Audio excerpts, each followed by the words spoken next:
Good morning, afternoon, evening, or night. We are back. I am streaming again. It's going to be a good time. Okay. So let me get this up and going. Also, is the chat working? The chittity chat. Let's see. Downloading some game data. Let's see. I am now live streaming. Excellent. See.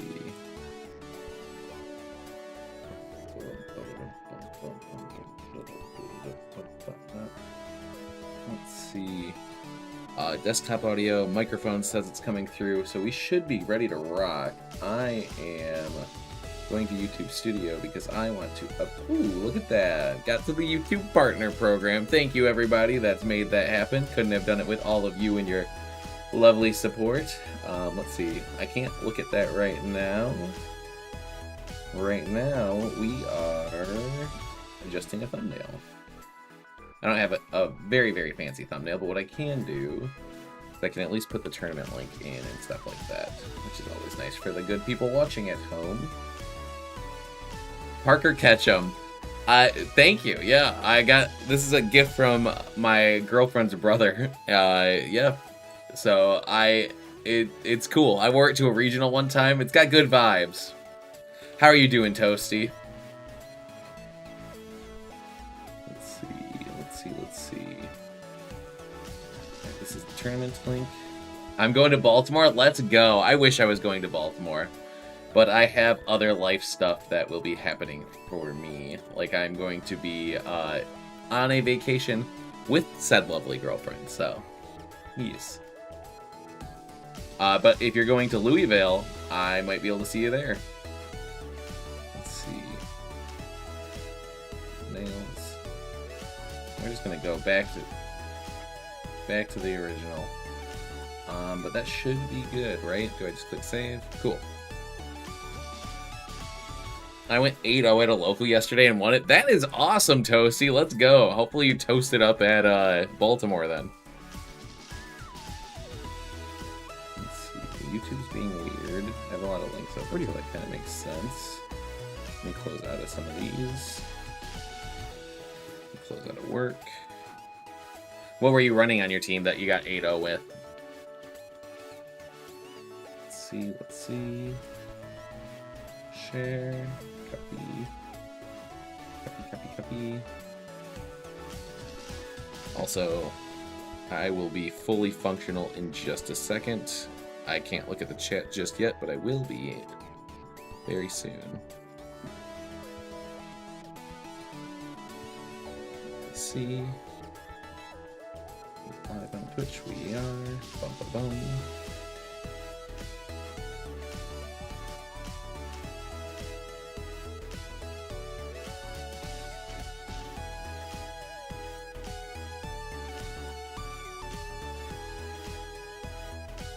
Alright. Boom. Alright, cool. Alright, I'm back. So I'm doing well. Excellent to hear you're doing well. I have been on a little bit of a meditation vacation. Haven't really been playing a ton of Pokemon. Yo, how's it going? Life is good. We are going to be commentating on a tournament. The only Pokemon I've really been playing is helping a friend prep for Worlds. So it's like, it's kind of nice because it's like, the only thing I have on the horizon is supporting someone else, so it removes a certain level of stress. And it makes it so when I do ultimately come back and I go hard, I will be feeling that fire again. It's already starting to creep up a little bit. None of these guys are sparking joy, so let's grab Embor. Nice, what tournament is it? The next big tournament I'll be going to will be probably Louisville if I can get in. Hi Zerelda. I don't know if I'm pronouncing that correct. Welcome to the stream. We're gonna be hosting a tournament. It's gonna start in 1 minute, but we might give some people some time if people are checking in. Here is the link if you are on Twitch, and if you're on YouTube, it's in the description. So, Meowstick the Great, we have to get that. That's like, oh man, there's so many good things to choose from. This is hard. Mr. Rhyme the Beaming is good. Swampert the Joyful is good. Meowstic the Great is really good too. Oh, this is really difficult. Beam, like, okay. I feel like I have a Swampert, which is like my Swampert from Hoenn, so I have like the Hoenn champion. Mr. Rhyme the Beaming is pretty good. But Meowstic the Great would mean it was the biggest it could be. Oh, this, like, you know, you ever have something be so good that it kind of sucks? That's kind of what this is right now. I'm like, I am split. The Joyful brings a lot of joy, though. I think I might have to go with Swampert the Joy. I'd take Meowstic. You know what? I end up... Hey, Glitter Hey, Razor and Glitter. It's good to see both of you. Yeah, I think the Great is too good to pass up, because not only is it a tag, it also, like, visually is bigger. Good call. Joining does feel intriguing, but thinking it's a bit late for me at 1:30, yeah. I remembered my sub. Let's go. Is doing a top cut or the standard 5 rounds that you typically do? It's standard 5 rounds. I have to work in the morning, so I can't do too much later. So maybe in the future I might do more.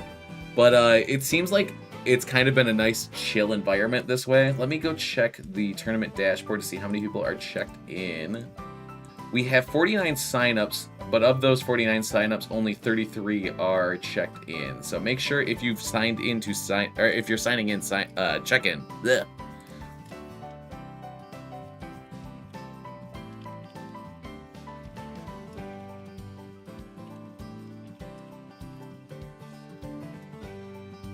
All right. Do.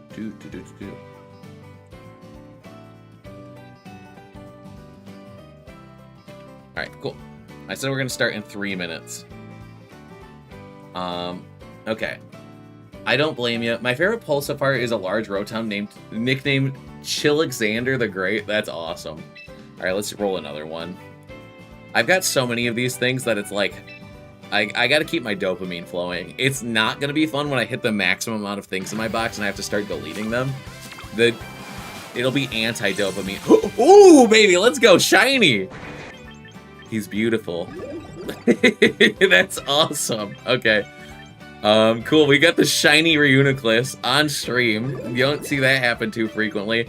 Yeah, I will cook with this guy at some point. Specifically when Indeedee comes around. I still have not found a shiny. How lucky. I know, right? That's my second one. I got one like a week ago, and I got one today. So that is cool. I think that Dragonite was also marked. I had laser eyes on the shiny. I'm sorry. I had you know, you gotta go for the shiny when it pops up.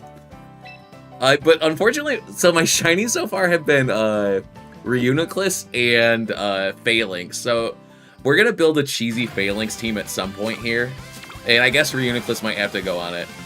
Okay, that was crazy. All right. Also, that Golurk feels big. Vileplume the Sociable. Why am I getting so many marks right now? Is there like some promotion or something? Also, I feel like this is a cursed mark, right? Starmie the Dozy. I feel like if you get this mark, you're going to inevitably be put to sleep by something. Like Dire Claw will get you. Alright, I said 3 minutes. It is 7:31 or 7:33, so I'm still grabbing this one. I got a shiny T-Tar back when I was running it. That is sick. Low-key, my brain is porridge, but my team requires minimal brain power. Sometimes that's the way to do it. Only shiny I've gotten is Lycanroc Midnight. Ugh, that's rough. Alright, let's see. Okay, we did have a few more people check in, so I feel good delaying it just a little bit. After this one, we'll start the tournament. Stunfisk Galar. This is the most disappointed I've ever been in a Pokemon. I loved just regular Stunfisk, so when I found out he was getting a form, I was really excited, and then I was like, this is worse than normal Stunfisk, and normal Stunfisk ain't that good. You've got Gyarados and Tinkaton. Those are some good ones. How disappointing. Yeah. I guess we're going to do Volk. Volk's like a sleeper pick. We're going to be needing Volks when the format changes to not be so Charizard-centric. Okay, it is 7:34. Our tournament is going to begin right now. If you didn't check in on time, I'm so sorry. But tournament's got to start. Round 1 is up, and I'm going to switch over to the other stream so that way we can see what the tournament bracket's looking like. Woo! At least at least Stunfisk has Pokemon Go. I don't play Pokemon Go. How good is he over there?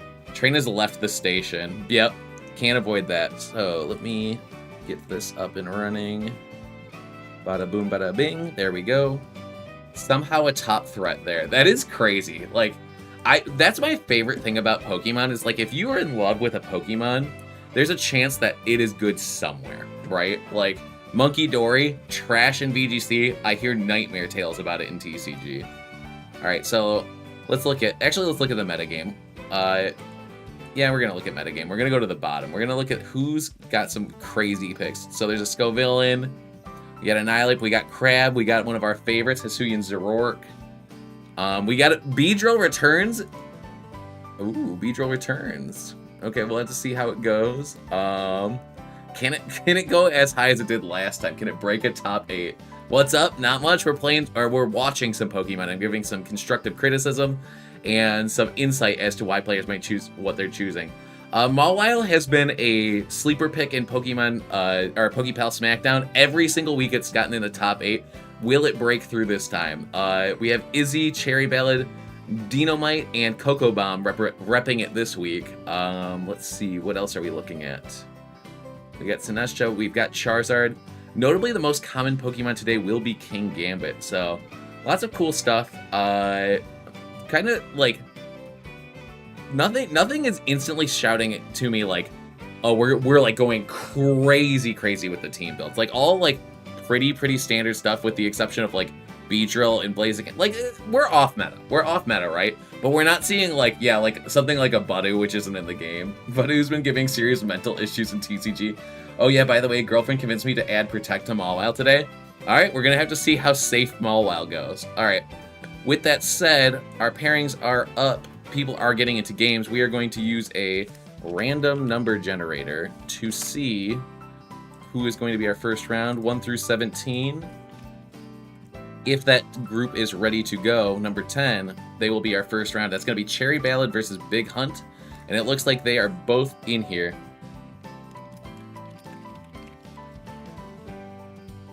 Alright. I got the only Mamoswine again? Dang. Hey, Mamoswine's real. Okay, just because I said, like, we're not going crazy off meta doesn't mean, like, we're not getting spicy. Like, I'm just saying, like, I have seen at least most of these Pokemon in a tournament before. Like, we have... I guess, like, MA and MB aren't so different that, like, we have, like, crazy different Pokemon. But I'm saying, like, we didn't see, like, someone rocking the Galarian Stunfisk, right? Mamoswine is a world champ. Yeah, okay. So he's clearly got some credibility to his name. Mamoswine is like the best worst Pokemon of all time. It like, you always think it's going to do more than it does, but it's not bad. It's still a good Pokemon. It just always underdelivers. I'm glad I just got Mamoswine a win in this tournament 2 weeks ago. Rock on. Only one Scovillain surprised me because that's a good mon in this format. Yeah, Scovillain's always strong. Alright, so Lizette has a Mega Mawile plus Mega Chandelure, or sorry, Mega Staraptor team. They're rocking the Focus Sash Chandelure, Light Clay Ninetales, Citrus Berry Rotom, and Life Orb Garchomp. And Hunter is rocking Gardevoir, which is a Mega, Scarf Hydreigon, Wide Lens Aerodactyl, not wanting to miss those rock slides, Citrus Berry Frigg, Colbur Berry Basque, and Mega Tyranitar with Breaking Swipe. So more of like a defensive build. So we're going to have to see if this off-meta version of these Pokemon is going to make a big difference. Alright, so Gardevoir traces Intimidate, which is actually a pretty big deal because it means that Mirror Man, this Staraptor, isn't going to want to stay in. Like, it can stand, but the thing is it's not putting off as much damage as it would like to. Generally, Staraptors usually want to come in the back unless their job is to mitigate stuff, so I wouldn't be surprised to see a switch out potentially here, or Staraptor hold its Mega on the Staraptor. Sorry, I could see Staraptor playing it a little more defensively this turn. It looks like we are going to see this Gardevoir go for the Mega off-rip. We do know this is a choice Scarf Hydreigon, so there's really no reason for them not to go for something like Snarl plus Hyper Voice or Dark Pulse. That works too. Unfortunately, this is a Sash Chandelure, so that would have never taken it out. We do see the non-Mega Close Combat come out. That Intimidate is going to make it so that it's not going to do a ton of damage, and it's going to lower its defenses. The reason they did not Mega, though, is because they didn't want to take a super effective Hyper Voice, but guess what? That doesn't matter. That Gardevoir's pipes are screaming. It is loud. Does not matter if you're super effective or not. You are going down at -1 defenses. If I were to join you, if I were to join, you'd see the horror that Moxie Crocodile can absolutely snowball out of control against some teams. I drafted Moxie Crocodile. He's a real mon. I definitely think it would be real. All right, so now it's all up to Mawile plus Garchomp here. So the nice thing is like Mawile does pretty good in front of both of these Pokemon, but the thing is like you're gonna have to potentially remove this Gardevoir for you to get the most mileage from this this Garchomp. Garchomp's really kind of in a weird spot, and the fact that Hunter has a 2 Pokemon lead is going to make it so that Lizette has a lot of work to do to come back into this game. I feel like the ball is really on Hunter's side right now. Like the momentum is on their side. The question is, how will they manage this? Because like really, you want like they kind of want to play defensively with one of these Pokemon, or they kind of have to in order to get more momentum back in this game. We do see Aerodactyl switches in. This is Unnerve Aerodactyl. Let's see, is this a Berry Garchomp? This Garchomp has Life Orb, so it's just damage time. If this Gardevoir just goes for a Hyper Voice, that could be the end of our Garchomp right here. Gardevoir goes for Protect, saying, you know what, I've identified that if I can just like get the attack next turn, I'm going to remove your Garchomp if you go for Protect this turn. All right, we see Rock Slide come out. It does the majority of Aerodactyl's health. Aerodactyl is going to survive. The question is, did Mawile double into that spot? It did not. Just went for an Iron Head into Gardevoir, saying, hey, I can remove you, and then my Garchomp's going to get a lot more mileage. All right, now we do see that since this is a wide lens Aerodactyl with Tailwind and Wide Guard, it's kind of safe to just click Tailwind here. We do see Garchomp goes for the Protect this turn. We do see Tailwind come out. The question is does this Gardevoir go for Expanding Force or Hyper Voice? The Expanding Force is a really interesting call here because I don't... Oh, okay, actually the Furgraph does have the Psychic Train. All right, Hyper Voice comes out, does about a third of Mawile's health exactly. Iron Head comes out, there goes Gardevoir. And now we're going to have to see who the final Pokemon are for Hunter. Because, like, if that final Pokemon is Basculegion, it could be Sucker Punched. Also, if you lock into a Dragon move, this Mawile might be safe for good. Honestly, like, it was looking really, really rough for Lizette, but, like, depending on who these final Pokemon are, Mawile and Garchomp might be the perfect Pokemon to bring this endgame to, back home. Notably, this Hydreigon does have Heat Wave, though, and that's going to do remarkable damage to the Mawile here. So we'll just have to see how this turn plays out. Also, notably, if this... actually, I was going to say that this Aerodactyl, if it goes for Dual Wing Beat, might be in trouble if it's attacking into this rough-skinned Garchomp. But the thing is, this Wide Lens Aerodactyl only has one attacking move in Rock Slide. It has Protect, Wide Guard, and Tailwind. So it really is here to click Rock Slide and set up Tailwinds. Alright, let's see what the players choose to do here. I would not be surprised to see Rock Slide plus Heat Wave. We're going to see Mawile click Protect. That makes a lot of sense. We do see that Heat Wave come out, aiming to take out this Mawile. Heat Wave connects onto Garchomp. Is there any secondary effects? There are not. Rock Slide comes out. Does it connect into Garchomp? It does. That Wide Lens making a little bit of difference, potentially. Garchomp's going to take that damage. Does Garchomp flinch? Garchomp doesn't. Here comes the Dragon Claw. And just like that, Hydreigon's down. Honestly, I didn't think Lizette was going to have it in them to bring it home, but like these two Pokemon together are proving to be just a complete powerhouse. Like Aerodactyl's going to have a really hard time breaking this Garchomp and Mawile with only Rock Slide being its only attacking move. But honestly though, this Colbur Berry Basculegion might be the difference maker because I guarantee you that thing's not going down to a singular Sucker Punch now. So I guess the question here is, how does Lizette and Hunter navigate the remaining turns here? Because basically, if you don't double into that Basculegion with your strongest moves, it's probably not going down. We do see a Sucker Punch come out. Colbur Berry gets eaten. Basculegion takes over half, which means if it ever gets hit by that without a Colbur Berry or with like something blocking it from eating its berry, it's certainly going down. Alright, we see Rock Slide come out. Where does this Basculegion target with Last Respects? It's into Rolling Girl. Rolling Girl goes down. Rock Slide did connect into Garchomp. Garchomp could potentially flinch this turn. Dragon Claw comes out. Does Basket Legion go down? It does, which means that it's going to come down to just Garchomp versus the world. Garchomp at 30% health. Only Rock Slide left on this Aerodactyl.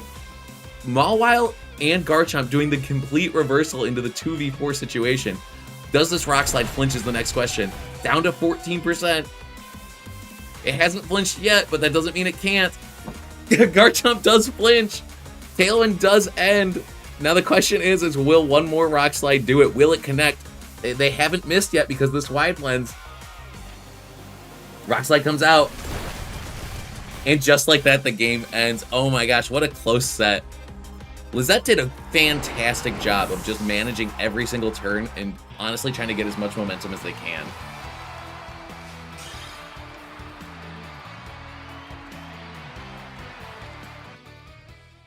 Something to note, though, is, like, it makes sense what... Okay, like, I wish I could rewind and do, like, play-by-play about what happened. There was a turn where they pulled their Hydreigon out, right? It was Scarf. They were like, hey, I don't want to be locked into Dark Pulse in front of this board.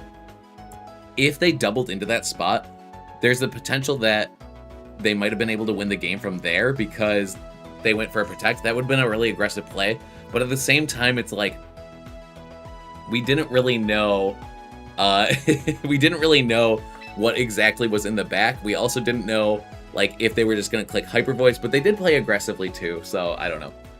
Budge flinched their Garchomp.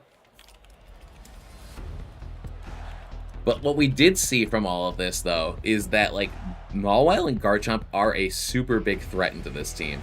Like, if you can remove that Gardevoir, like Garchomp does well into basically everything. Aerodactyl's doing almost no damage. Let's see.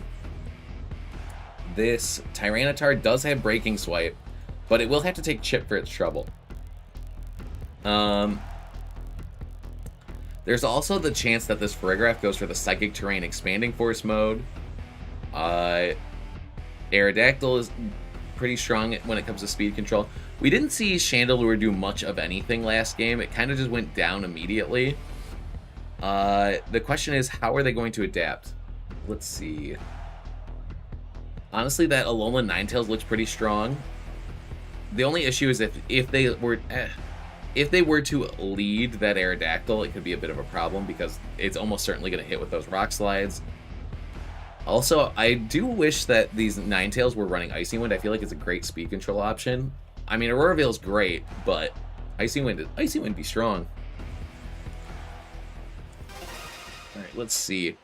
Alright, we're getting into it. Oh, sorry, I have a match issue. Let me resolve that.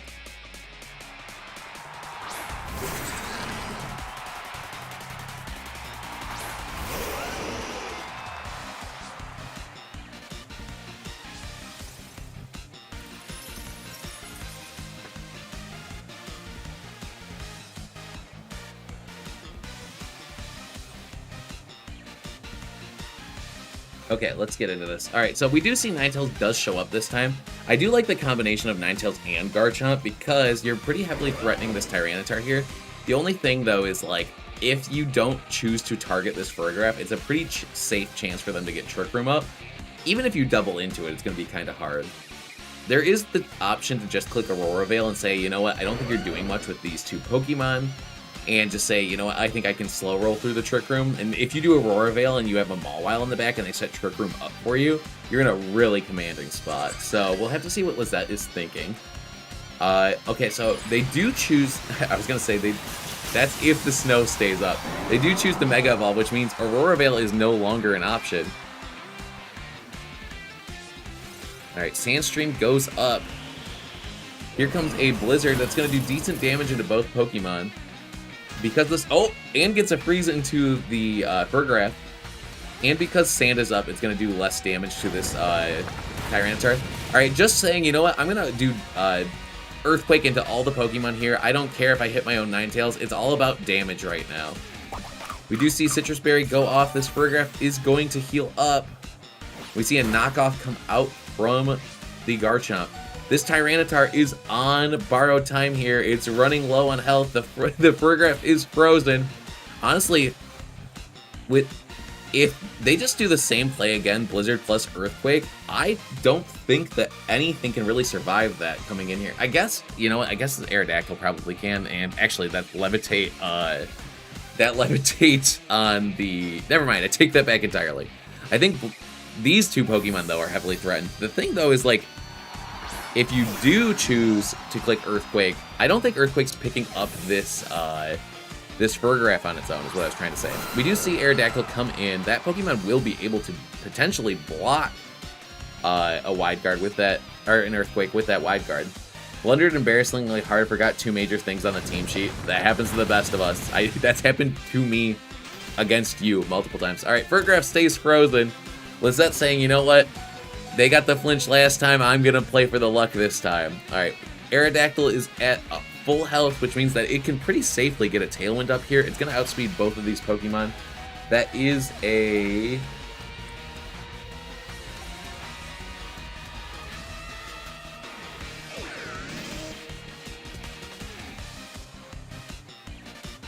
All right, let's see. All right.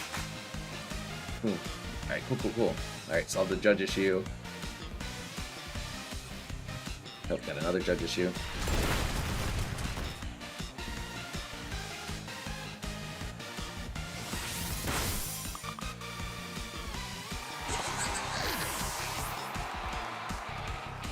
Oh, sorry.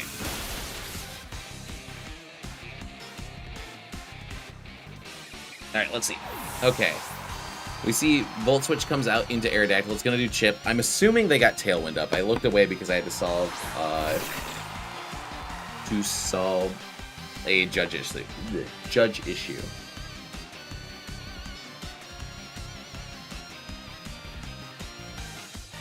All right. Good game in here. Yeah, they're playing really well, honestly.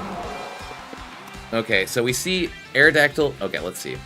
Aerodactyl hasn't gotten Tailwind up yet, but it is still the fastest Pokemon here. This Mawile is threatening Sucker Punch, probably to KO either Pokemon here. So they're not very safe to do anything. But the nice thing is that if they go for Tailwind, then Garchomp can just swing into Aerodactyl. But if they do that, they can just let the next Pokemon in. And knowing that Fergraph is guaranteed out, it means that they are totally in range of getting Sucker Punch, and there's no counterplay other than just not attacking. All right, so we see Tailwind go off. Sucker Punch failed, which means it was into the Aerodactyl. Tailwind goes off, which means that they are going to get this Rock Slide off and potentially flinch our Garchomp here. Let's see. Garchomp does not get flinched. Here comes the Dragon Claw. I honestly think that Sucker Punching the Tyranitar and Dragon Clawing the Aerodactyl might have been a safer play here, because now you have to deal with this Basculegion. Whereas if you made the other play, you would have a 4 versus 1 situation. I still feel like the game is really heavily favored to Lizette right now, but at the same time, it's like, you don't have to play mind games if you just play it standard, right? Like, now, Basculegion can kind of Aqua Jet Garchomp and dodge a Sucker Punch, which would mean it would be in range of surviving other things. I think you could just Sucker Punch Aerodactyl, but Aerodactyl can click Protect. Like, there are a lot of mind games at play here still, which would have been more avoidable if they did just go for that Sucker Punch into Tyranitar. 10% HP, I don't, even though it's resisted, I don't think it would survive. We have like 45 Mawile experts in this tournament that could verify, but... Alright, we see Wide Guard does come out. We see Sucker Punch comes out into the Aerodactyl. And where does Basculegion targets into the Mawile here? Does Garchomp go for the Dragon Claw into Aerodactyl? Yes, there goes Aerodactyl. There's the critical hit. I don't think that mattered, but down goes Aerodactyl. Alright, Sandstorm subsides. Let's see, tournaments. Alright, board. Cool, no issues. Alright, cool. Basculegion is in this game. It's against two very strong Pokemon. Notably, though, like, it's definitely the Pokemon that could bring it back. Aqua Jet would probably remove either Pokemon from this range, and Ninetales does resist, or doesn't have an attack that can hit for super effective, because this Ninetales, as far as I know, does not have Freeze Dry. Let's see. I think I lost the match.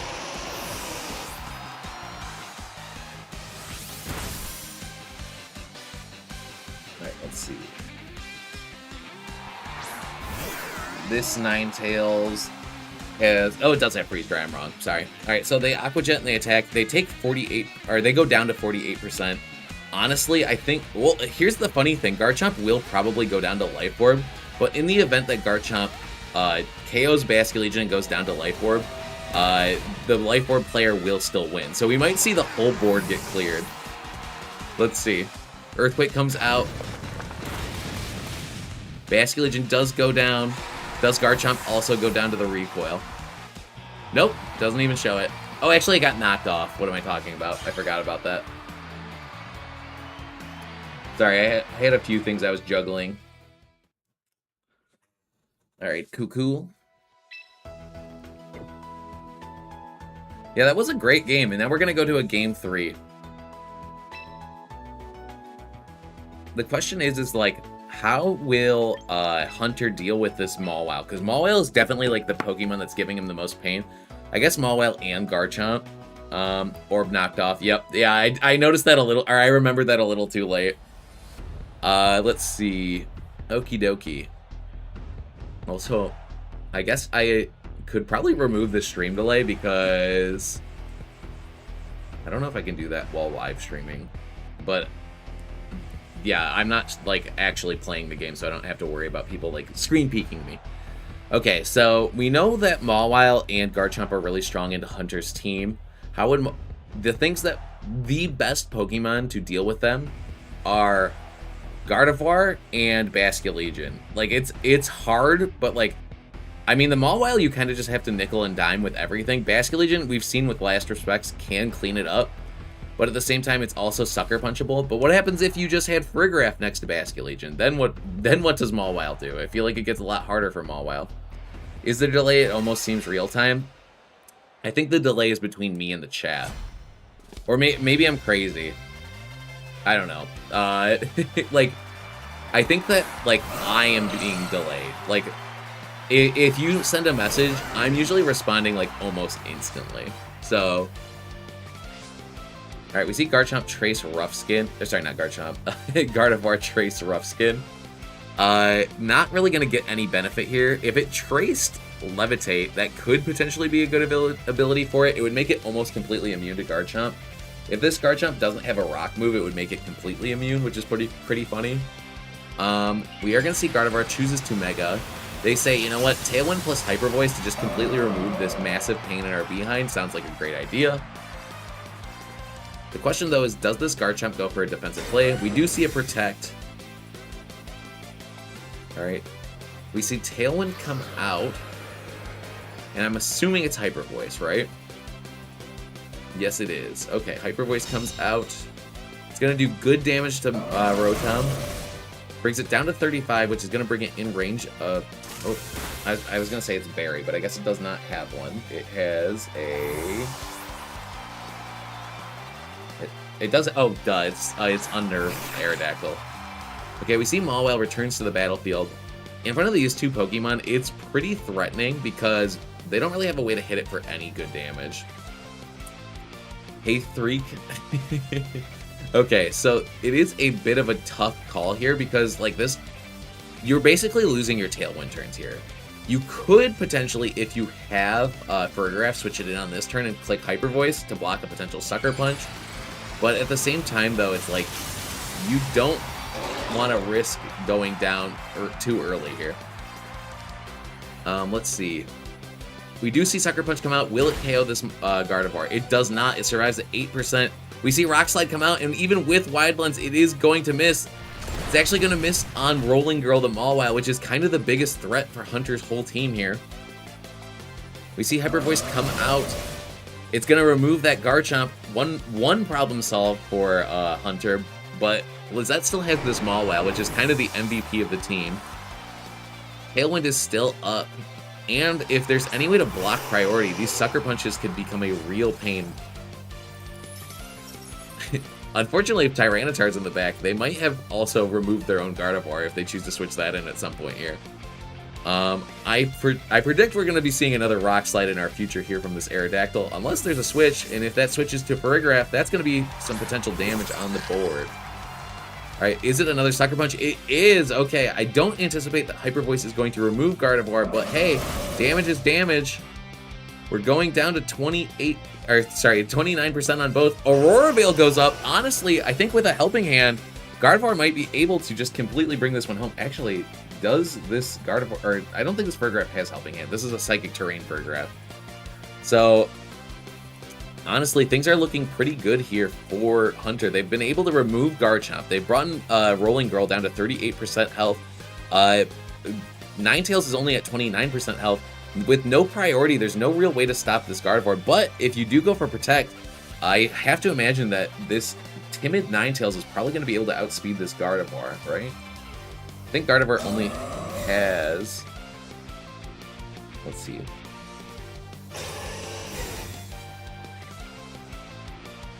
Gardevoir, when it Mega, gets to base 100 speed. Yes, so it is going to underspeed this timid Ninetales if this Ninetales is trained to be very quick. Alright, so Battlefield gets weird. Psychic Terrain is up, which means Sucker Punch isn't an option. But at the same time, it's like... even if Furgraf leaves, Sucker Punch isn't an option. I guess the idea here is like, hey, you can use Blizzard, but I can click Expanding Force and do good damage into both of you. Alright, Gardevoir leaves, says, you know what, I can come back later when Tailwind's back up. We do see the return of Basculegion. Blizzard comes out. It's going to do decent damage into both of them. I have to imagine Furgraf is probably going to go for an Expanding Force here. Expanding Force does come out. Ninetales is going to go down. Rolling Girl is going to survive. It does get the crit. I don't know if that mattered. It probably, like with Aurora Veil, there's a potential to survive, but Ninetales isn't known for being super, super bulky. We see Ironhead come out. Furgraf is going to survive with 6% HP. It's going to heal up with that Citrus Berry. And now the question is, who is Lizette's final Pokemon? It is Rotom. Okay. The Rotom... Oh yeah, we've already seen Rotom. It Volt Switched out earlier. Alright, without Unnerva on the field, it's going to eat its Citrus Berry and get back up to 59% HP. Honestly, things are looking really, really difficult for Lizette here. Like, without the speed control on their side, with no more Ninetales, with just the two of these Pokemon remaining, I think that Hunter's going to be free to kind of just last respects through everything. Let's see how this Rotom is trained. This Rotom is a modest Rotom, and this Basculegion is adamant. So we have Indeedee at home. Yeah, this is Indeedee at home. I was talking about how I would use Reuniclus with Expanding Force potentially because I just got that shiny one on the stream. You know what? Maybe I'm just being a whiner. I could just be using Furgraf with Psychic Terrain. Alright, we see Wave Crash come out. Rotom is the last Pokemon standing for this team. Thunderbolt comes out. I think that we're probably going to see a potential Expanding Force clean up this game from Gardevoir. Or Tailwind into last respects. Let's see what Hunter chooses to do. Alright, we see Gardevoir come out. All this setup, will it be able to click Expanding Force? And how much damage will it do to this Rotom behind Aurora Veil? I have to imagine that this Basculegion, though, is probably going to be too much of a problem for it. Potentially with Electro Web, there might have been a way, but... Or I'm saying like last turn there might have been a way, but it seems like it's too little too late here. Expanding Force comes out. Will this remove Rotom? It's single target behind Aurora Veil. It does go down, and like that, our set is going to conclude with Hunter being our victor. Well played to both players. It was a great set. Alright, let's see. I have to do this. Okay, cool. Alright. So, honestly, well played to both players. There was one turn where Hunter could have potentially... something I'm going to look into doing for the future is recording these games and playing them back so that way we can talk about specific turns. Specifically, in that one, there was a turn where Cherry clicked Blizzard, where I think that their Pokemon were going to just double KO anyway, where they could have clicked Freeze Dry to call out the Basculegion potentially switching in. It would have been an aggressive play, but it is a play that could have changed the game in a big way. I'm sure it probably went through their head, but that's just something for everyone that's watching to think about going forward, is like, if you know that you can secure knockouts, like you have to start thinking about their other options and saying like, how can I potentially lock this down? Alright. I hate Rock Slide. Yeah, Rock Slide is a rough move. You honestly played that set really well, though. Like, especially Game 1. Game 1 was a masterclass. Also, one of the things, too, with this game is, like, it takes a lot of, like, mental stamina and mental strength to, like, lose a set and say, you know what? This is not the end. This is not over. I'm going to, like, rally. Like, yeah, this tournament is a practice tournament, so it's not likely for Cherry to be able to get, like, the best. Recording the video for review is a fire idea. It's something I need to do more. Hello, Mr. Parker. Hello, it's Mr. Z King. I've been looking to message you, Mr. Z King. I hope you're doing well. I haven't heard from you like in a hot minute, but that's because I haven't been able to reach out because life's been busy. Recording for review is a fire idea. It's something I need to do more. Yeah, I'm going to try something for our next set here and see if I can do that. So, we have 2 sets that are not done yet. We're gonna jump in and see if we can catch the ending of their sets. Also, has anyone been playing the new Avatar game? Because it's kind of my new, like, favorite video game outside of Pokemon. Date changes. Also, Z-King, you missed me get Shiny Reuniclus on stream.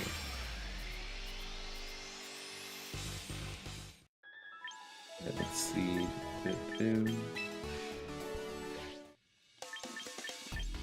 You'll have to do it again. Okay, I'll do it. Actually, you know what? We're in between games right now, and I haven't messaged them yet. Let's do it. Let's get another shiny for Z-King real quick, just so he feels included.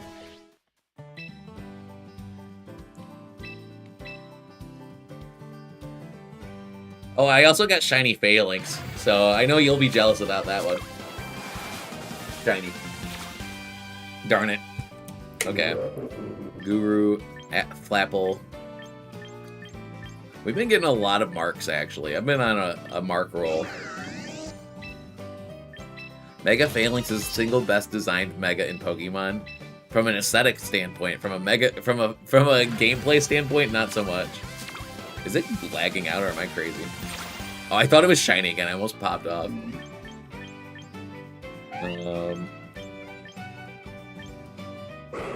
I probably need a Blaziken.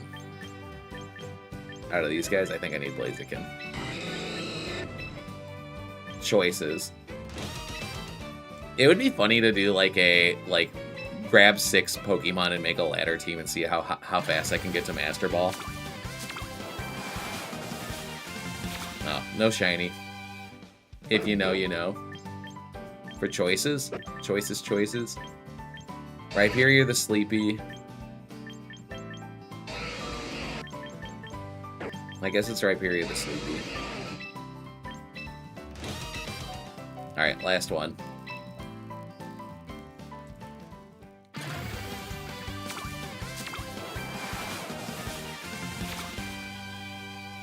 Alright, let's see. A lot of sociables. Oh, Parker, your stream isn't set up on Limitless side? That's bizarre. It's probably because I'm... Is that something I can do as the tournament admin, though? Like, I don't know that I can.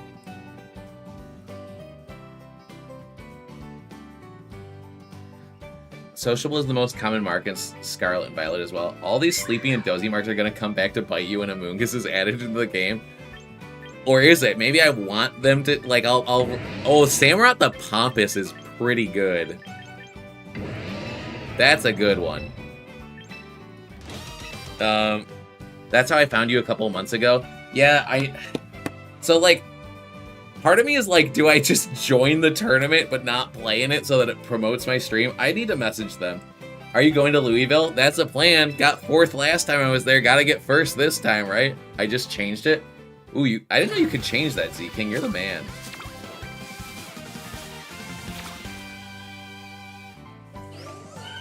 Alright, let's see. I think so, at least. Glitter doesn't show up now. If they add Exeggutor in the next batch of Pokemon and Indeedee, consider Louisville already won. I'm trying to get ready for Baltimore. Will be my first regional.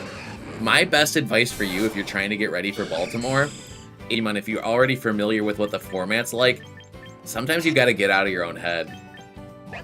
We don't know what format Baltimore is either. Yeah, TBH. Yeah, so, like, if you can perfect the person, if you can work on who you are outside of Pokemon, that might go farther than like grinding 1,000 regulation MB sets. Also, Art of War is crazy. I like how everyone's just like crazy. Well, I mean, so I've been in a little bit of a Pokemon slump. Like I've gotten day 2s, but like my first ever season of Pokemon, I got a top 16, and like 2 years ago I got top 4 at a regional, and then I hit this like slump of like doing really, really, really terribly because I started going to more regionals because I was like, I'm going all in on Pokemon, and I started going less in on my life. And I think that to do better at Pokemon, you have to balance yourself. So many people like put every chip in on like being the best at Pokemon they can be, and they just stop being the best person they can be. So it's hard. Oh, also round 2 is up. My excellent TO helped me get to the next round, so let me announce that on the Court of Dis. Actually, did he already do it? Is he just the best? He is. He is literally the best. Let's see. We are going to jump in on another set. This time, we're checking out... Let's do the randomizer. End of July, I was losing terribly. It's rough when you do well and then you start losing, because then you start to like get in your own head. I am not envious of people that have to go through that, who have not gone through it before, because you start to be like really critical. Okay. Let's see. Alright, number generator, where are we going? We are going to check out. You know him, you love him. Let's see, why is it not showing up? Why? I clicked. Oh, I'm clicking the player instead of the matches. That's why. We are going to go out. Actually, we just watched that person. We are going to watch. All right, we're gonna watch Nate versus Little Potato.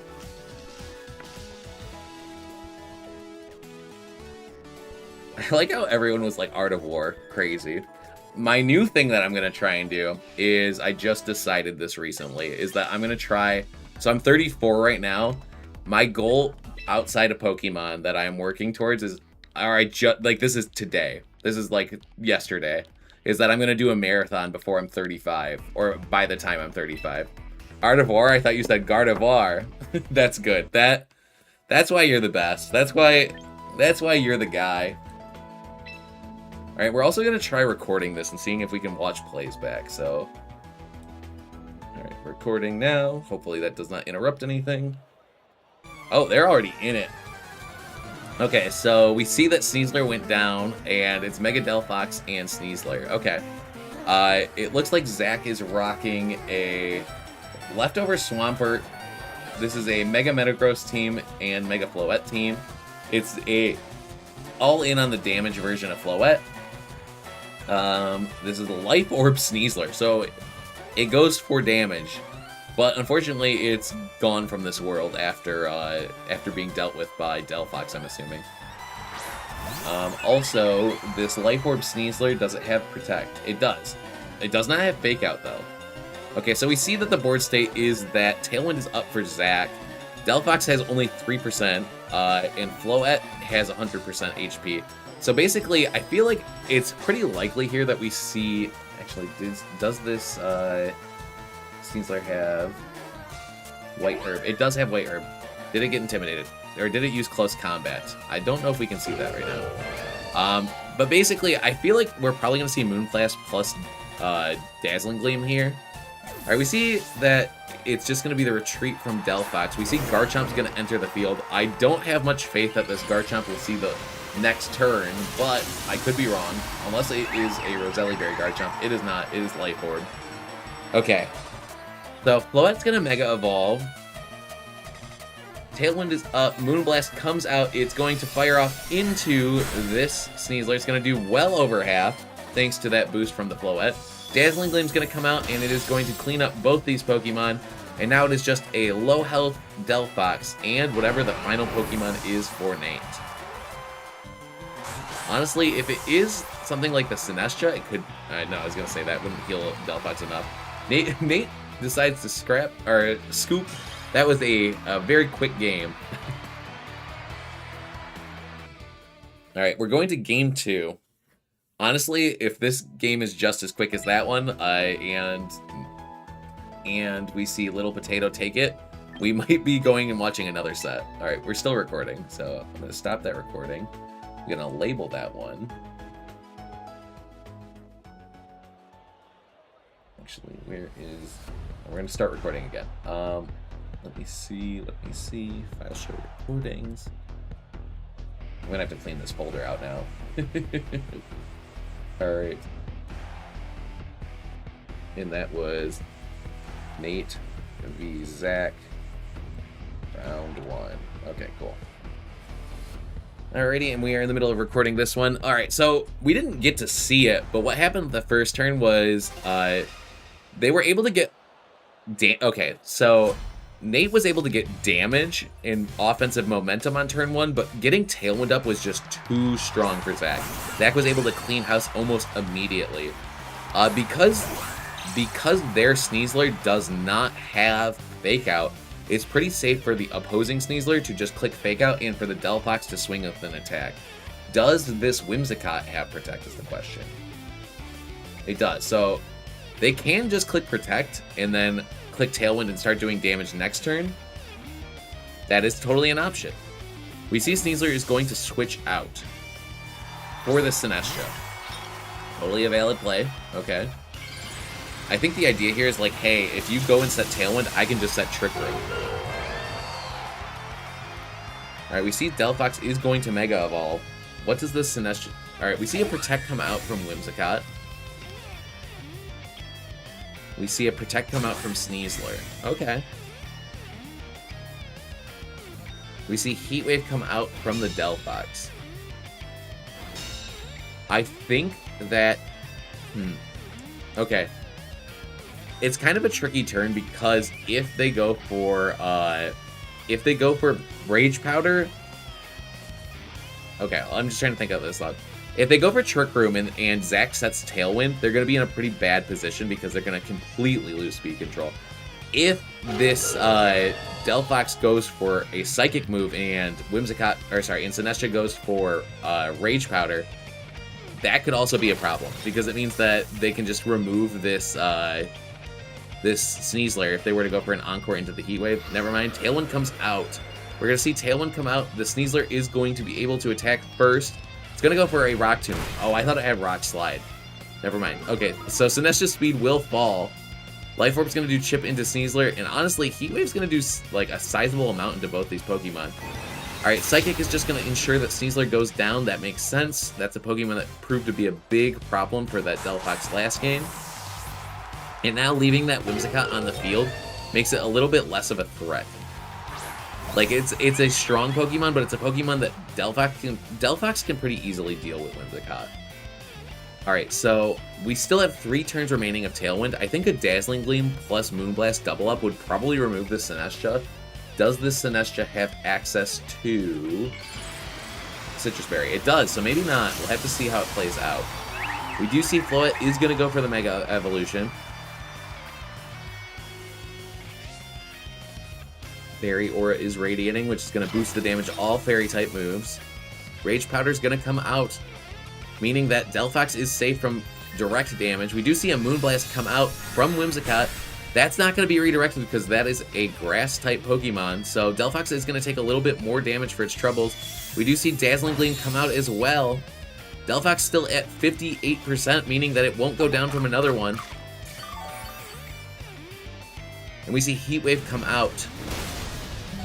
Whimsicott is going to go down to 1% health, meaning the next attack into Whimsicott will guarantee it goes down, and there are 2 turns remaining of Tailwind. Honestly, it's still kind of a tough decision to make. Whimsicott wants to throw out a Moonblast, and either Pokemon can kind of freely click Protect. If they do click Protect, though, they're susceptible to being Encored by this Whimsicott. But if they get the turn right and they remove the Whimsicott, it could be a real problem. Also, Whimsicott, I was going to say, could just play defensively to ensure it gets an Encore later. We do see Incineroar come out. That Pokemon's going to very heavily threaten this Delphox. We see Dazzling Gleam come out. It's going to do good damage into both Pokemon, but not pick up either one. We see Heat Wave come out. Floette is going to go down to 43% health. It's going down slowly. And we see a Life Dew come out from the Sinestcha. It's going to bring both Pokemon up to pretty healthy ranges, actually. And now this Delphox is at 59% HP. Tailwind only has 1 turn left, which means it's almost guaranteed that it is going to protect this turn. But if they protect and Whimsicott gets back in and is able to click Encore, it's going to be a real problem for these Pokemon. So there are some mind games at play here, especially because Incineroar can pretty safely remove either of these Pokemon, provided it has a Dark move, which it does. Yes, it does. Okay, so we see Nate is going to choose to bring in their Ninetales here. Dazzling Gleam is just going to do additional damage into both, and actually it's going to remove the Sinestcha. Now my question here is, did this Incineroar Parting Shot? Because if it did, that's going to make it so that we are going to see the return of this Whimsicott, which means that Speed Control is going to go back into being in Zach's favor.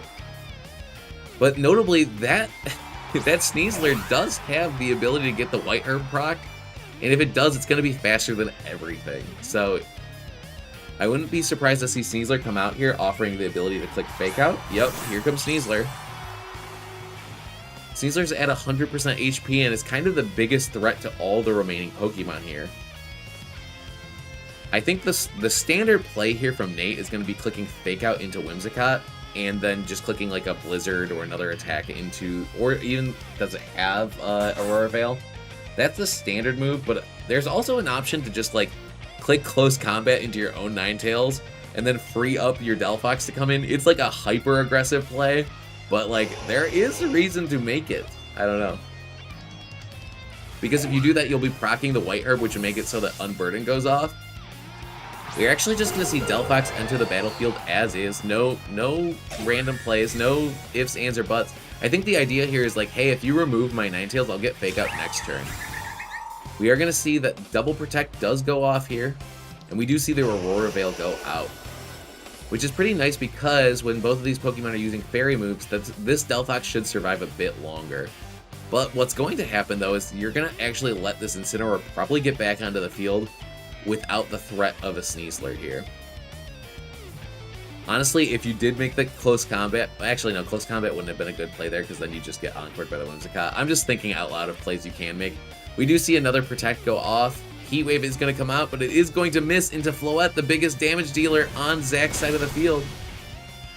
Whimsicott is going to go down. And the question is, what is this Ninetales going to choose to do? Going for Blizzard. It's going to do good damage because that's a single target. Floette only has 21% health left.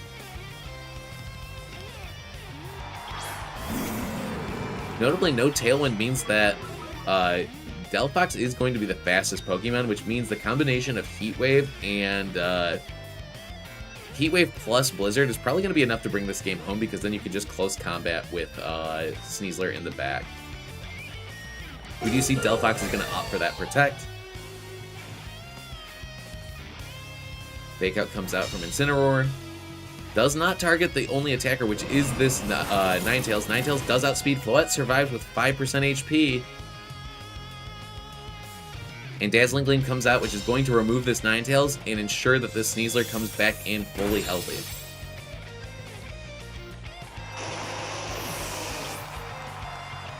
And the battle ends in a forfeit. Nate does win this game. Alright, well played. Honestly, I don't really have any notes for... I mean, we could potentially watch it back. But I don't really have a ton of notes on that one specifically. We'll watch it back if there's time after the set.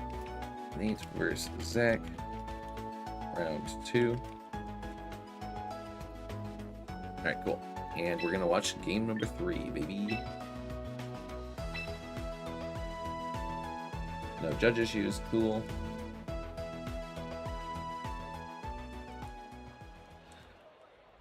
But I didn't see any like misplays from either player. They both played really strong. At the end of the day, what really worked for them though, or what was really difficult, was the fact that when Whimsicott switched out, it wasn't offering that kind of pressure that it had before. I understand why they made a defensive play. There is the potential that Protect could have been a better play there. We'll watch it back and maybe that'll help.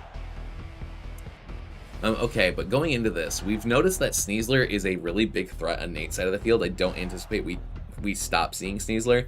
I wouldn't be surprised to see a switch up. Maybe this Metagross comes, but the thing is like Metagross is not super good into Delphox, so I mean neither is Floette. It kind of just goes to show that like, oh, thanks for the follow, Debo. Greatly appreciated. Just goes to show that like sometimes team building is a little difficult. All right, we do see that there is going to be a switch up, and that switch up is in this Swampert. So we have Whimsicott and Swampert staring down Sneasler plus Ninetales. Does this Ninetales rock Freeze Dry is the question. It does. So that Swampert is looking pretty heavily threatened by Ninetales, which normally you'd say is just like a support Pokemon. But here it's like Sneasler could just Dire Claw Whimsicott, and Ninetales can just Freeze Dry Swampert, and it's kind of Bob's your uncle, this is over. Or not over, but like really, really difficult for Zach. With that said, if Incineroar's in the back, I wouldn't be surprised to see it or Metagross come in that Swampert spot. Instead, we're going to see Floette. Floette is another strong Pokemon, but the other thing to note is that like Floette, like if they went for like Dire Claw plus Freeze Dry into that spot, it's curtains for it. Okay. We're going to see Fake Out come out into the Floette. It's going to do a sizable chunk, followed up by a Blizzard. Okay, Floette hasn't Mega'd yet, which means it's going to take more damage. Okay, what I do like about that play here, though, is like, since Floette is on the field, you can just click Encore into that Sneasler and throw off big Fairy-type moves. Like, that is an option. But the thing is, like, you also might just get Blizzarded to Kingdom Come by this Ninetales. Like, there's no reason for it to stop clicking that move. And also the fact that we've seen that it is Floette means that it's likely not Metagross. We are going to see that there is a switch out. The next question is it going to be Tailwind or is it going to be Encore? I think it's like probably more likely to be Encore because that Dire Claw is so threatening here. But like an aggressive play with the Tailwind would put more momentum on the table for Zach here. Alright, we are going to see Aurora Veil, which means that this Delphox should take these fairy moves much nicer. Alright, we see Dazzling Gleam come out. How much damage is it going to do? It's only going to do about 20% to Delphox, and Ninetales will be able to take at least one more of those. Alright, I think that this turn it's pretty safe to imagine that we're going to see Whimsicott going for a Tailwind, or even an Aurora, or an Encore into the Ninetales that's going to click Aurora Veil.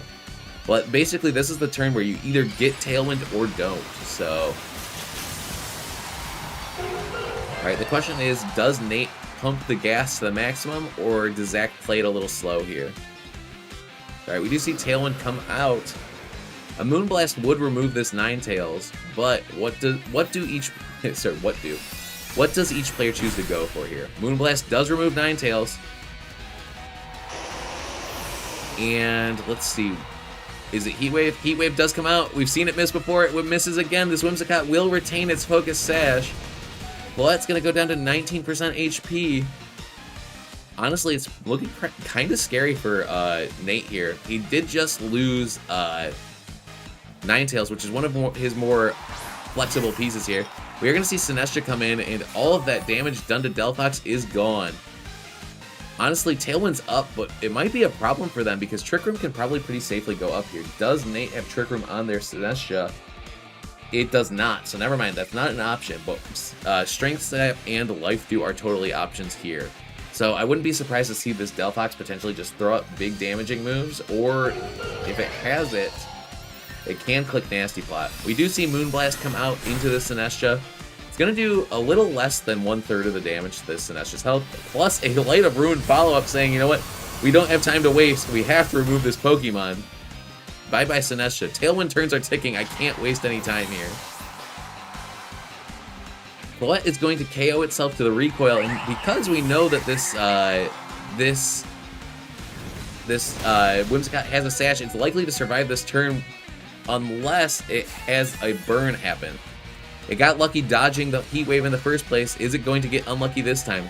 I lose to that time, OMG. I mean, that's hard. Sometimes you gotta take your losses, but there's more to learn from a loss than there is from a win. Alright, so the question here, I lose to that. Oh, I lost to that team. It is a strong team. All right, we see Swampert return to the battlefield. The only thing to note, though, is, like, Swampert's not known for being a fast Pokemon outside of, like, Swift Swim. So the question is like, even with Tailwind, is this Pokemon going to be able to outspeed either of these Pokemon?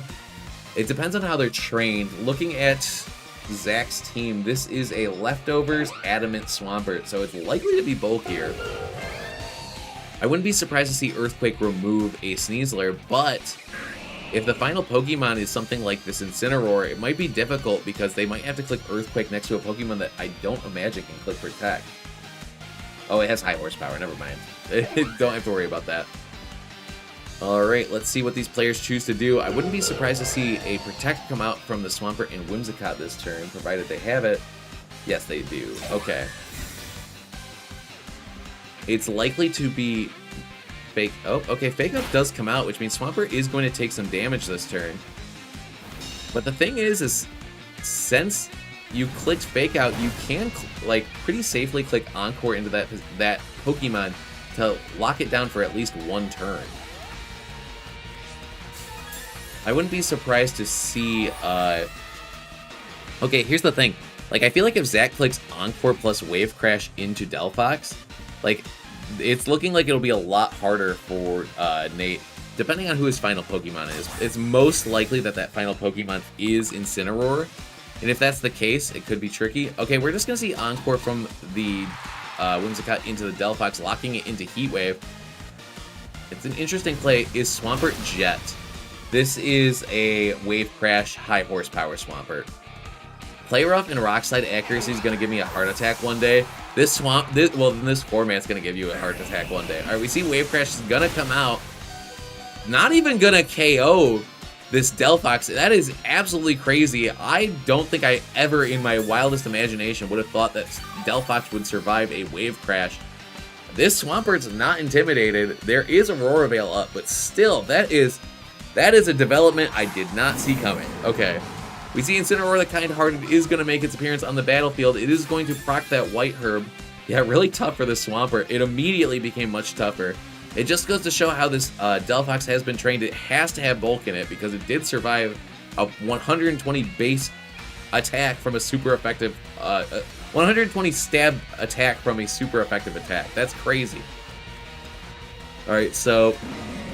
we saw Intimidate come out. It is not going to mitigate the damage on this Sneasler at all thanks to that White Herb, but Fake Out is on the table. The question is will the Fake Out chip be enough to remove this Delphox? I don't think so based on how we've seen this Pokemon's bulk. I also think that Swampert is not long for this world either. It's probably going to go down to another attack, probably a Psychic. We do see Fake Out comes out. We see, oh, it's locked into Heat Wave, never mind. Incineroar is going to dodge. The question is where did the Swampert choose to target? I feel like you probably have to target the Sneasler. It's kind of the bigger problem here. High horsepower comes out, and it's not as bulky as Delphox. It is going to go down. Now Delphox is going to have to remove both a Swampert and a Incineroar. It's not looking good if you're a Nate fan here. And the battle is going to end in a forfeit, and Nate is going to bring it home. Honestly, that survival was pretty crazy, but it wasn't enough to win it at the end of the day.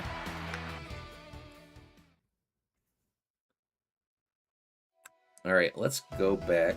Do we have time to rewatch any of this set? Let's go back and rewatch Game 2 if we can. Also, I didn't record Game 3. Learning how to... yeah, it has to have a huge amount of bulk. So if you end up fighting against that Delphox, note that it is not a Pokemon that goes down easily. Let's see. I'm going to... let's see, can I get this up on the stream? Alright. Pokemon overlay. Nope. Full screen. There. Okay. That's trippy. We got two Parkers there. Okay. So let's play through this. There was a turn that I was talking about. Okay. Can I play this at ×2 speed, maybe? Or, like... let's see. Speed. ×2. Okay. So this turn, we see that both... also, I just realized, this is going to bother me that there are two Parkers there. Swampert has been cooking for me today. He looked really strong. Okay. Yada, yada, yada. We're doing beginning of the game. We're doing Fake Out Mind Games. Okay, so they chose to switch out their Sneasler because they didn't want to get, like, locked into Fake Out Encore stuff. Alright, we saw that there was an evolution from the Delphox. Both these Pokemon had no reason not to go for Protect because they saw the Sneasler. That is a turn where Delphox can get a Nasty Plot off, but at the same time, you can't Rage Powder Whimsicott, so actually you can't. If you had another Pokemon that could click Follow Me or Fake Out to bring in on that second turn, you could, though. Alright, keep going. We see Sinestcha's on the battlefield, which is keeping this this bulky Delphox really safe here. We see Rage Powder come out so it won't get Rock Tombed, which lets it freely throw off Heat Waves. Tailwind goes up this turn, so we start the first turn of Tailwind. So Rock Tomb is going to lower the speed on that Sinestcha. We see Psychic come out. Honestly, I don't dislike just clicking Heat Wave here because it makes it so that the more offensive Pokemon that can target both of you doesn't come in immediately. Like, these two aren't super scary, right? Like, we see Floette is going to get in because they chose to get the KO. Mitigating your damage there might have been better for this player, for Nate. Just clicking Heat Wave onto both might have been a stronger option in general. Obviously, it can miss, and that's not great, but if you click Heat Wave twice, it can remove it and make it so that just the backline comes out. Or you, like, get decent chip into anything that isn't Incineroar or Swampert, right? Okay, so we see that Floette is now on the board. Floette is threatening much more damage than Sneasler was because it can target into both. You don't have to, like, pick and choose anymore. You can just be like Dazzling Gleam, or I can do Giant Moonblast or Light of Ruin and just say, like, hey, these Pokemon are going down. We see Moonblast comes out, followed up by, I think it was it was Dazzling Gleam. Yep, see, look at Delphox took damage this turn, where if Sneasler was there, Delphox would have taken 0 damage. Obviously, you wouldn't get any damage back into this Floette, but, I mean, you would also be mitigating those Tailwind turns and making it so that Whimsicott is much more pressured on that second turn. So, hey, like, just watching back, we are learning, like, hey, these are things that we could be doing to play better. Like, not that Zach played poorly. Like, there was definitely intentionality behind their plays, but that's why you do replays, so you can, like, look at these things and talk things through. All right, we see Incineroar comes out. Incineroar comes out on this turn because it's not threatened by Delphox. It's like a perfect matchup into Delphox. Resists Heat Wave and is immune to Psychic moves. So, and it lets us get our Whimsicott in later. Delphox is now at much lower health because it's taken so many Heat Waves, or so many Dazzling Gleams. Life Dew is going to heal those Pokemon back up. Incineroar is now in position here. Honestly, like, I think that the big turn, like, it didn't look like it at the time, and I didn't, like, peg it at the time, but it was that turn where they didn't go for double Heat Wave to remove Sneasler and Whimsicott slowly. Like, you don't have to, like, you could play more defensively and let the other player make aggressive choices.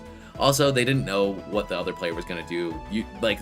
But just talking about it in this game and the way the player played, that is a strong option. All right, we see Parting Shot come out. We've seen Delphox is going to get back on the board, but the thing is, like, now Whimsicott gets back in, which means that Tailwind is now over, which means that they get to recast the Tailwind. They do obviously have to click Protect, but at the end of the day, we did just see that there's no reason for them really not to click Double Protect here.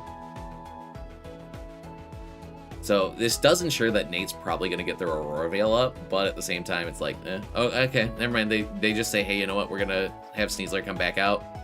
Nate's like saying, like, I know you're going for Double Protect, so I'm going to make more offensive plays, but at the same time, it's like, does that matter is the next question. All right.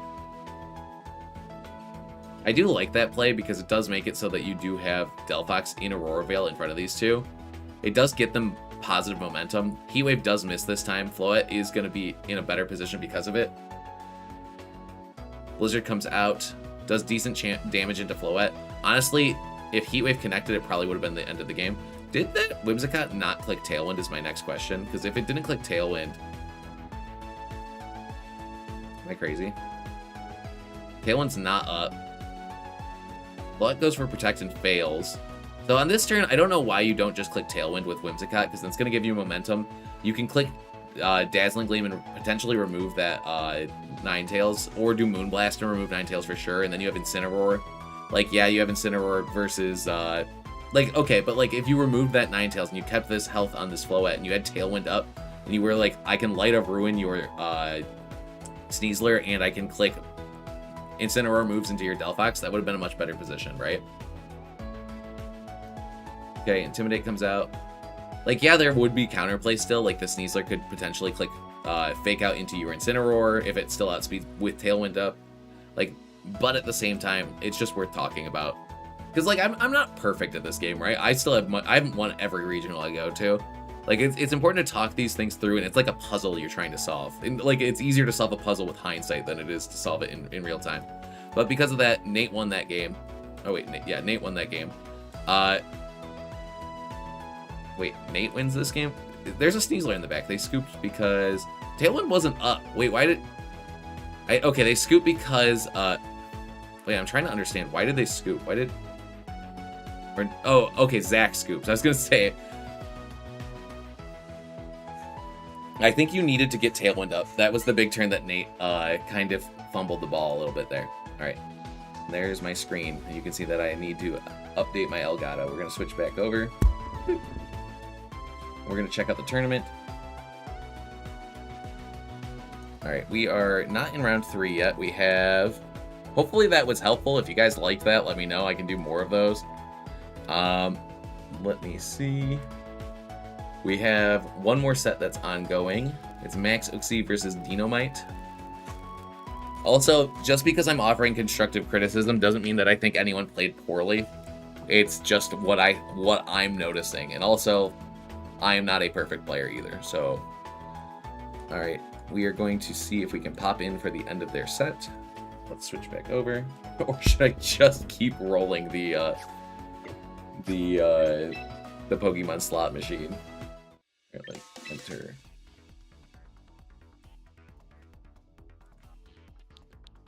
Six, 5, 3, 9, 1, 2, 2, 8. All right, cool.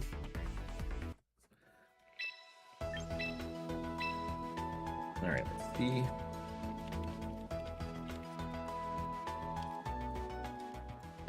All right, cool. Alright, so the board state is this. It's just Mawile versus low health Gyarados. And they have Corviknight, and they have one more Pokemon in the back that we are unaware of. Ironhead comes out. Is it going to remove... Alright. The fact that there's Mawile and another Pokemon, I think that it's looking really, really rough for Doggo here. It doesn't matter what the final Pokemon is here. Like, they all provide too much value next to this Corviknight. It's going to be Scissor, which can probably just Bullet Punch and remove Mawile from the game. Honestly, I mean, it looks like a board state where it's like, Doggo clearly was making intentional plays. Honestly, pretty cool team having the Crabominable and the Mawile, like going for the double Trick Room mode. Also, double Trick Room with 2 Pokemon that are immune to Intimidate. Pretty cool. Or potentially are immune. We see Feint from the Scissor, just saying, you know what, it doesn't matter, you can't go for Protect. This will guarantee I don't get Sucker Punch, I don't have to play any mind games. Yep. Not wanting to risk having Scissor go down. Like, I think, honestly, you're probably safe to Bullet Punch there, but they just didn't want to risk anything. And that is the game. Honestly, it's a little bit of a risk there, because if that doesn't pick up, and, well... no, I think there was just too much momentum. Is it the most optimal play? Probably not. Alright, but that, to me, looks like the Mawile's -2 attack. Oh, that's even rougher. I mean, it looks like you played it well, though. Are you Intimidate Mawile, then, I'm assuming? And you got Mirror Armored? Oh, actually, it looks like there is one more set that is ongoing.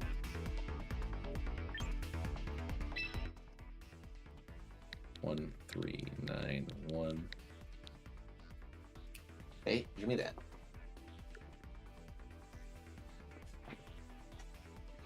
1, 7, 1, 7. All right.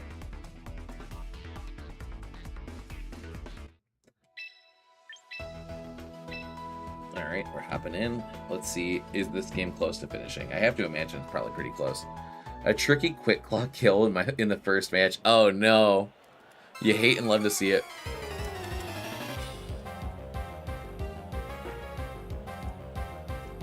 Okay, so this is a... Is it Mega Raichu plus Mega Zard? Yes, it is. Mega Raichu Y. Okay. But hopping in, we see that Megazards hit the field at least once.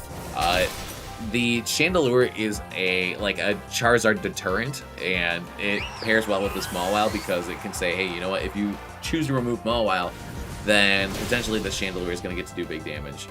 We see that Lizette's going to take a double KO here, which is going to make it a 3 versus 2 endgame. We don't know who the final Pokemon is for Uberies. There's a lot of match left. Yeah, there's a decent amount of match left here. Alright, we got Charizard and King Gambit. King Gambit hasn't hit the field yet, so it's going to have full health. Is Trick Room up is the next question. It does not look like it.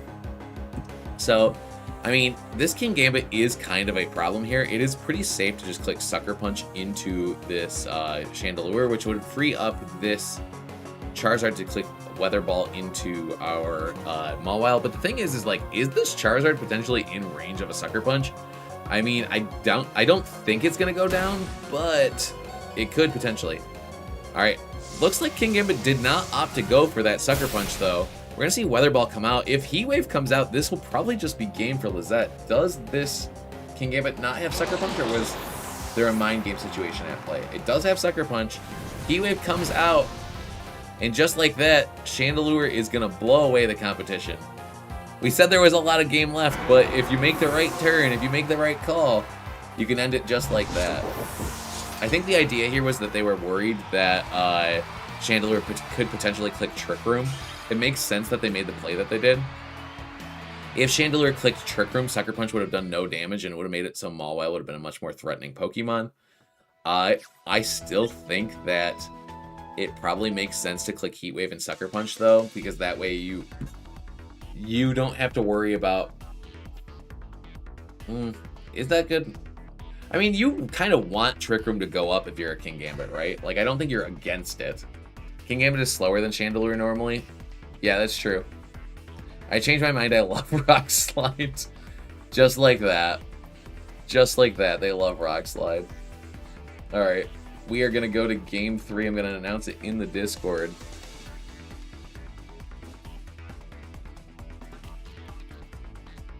Alright, let's see. Oh, you did figure out how to change the stream, Z-King. I'm going to have to ask you how to do that after this. Alright, we're going to enter a room. Let's see. Pairings.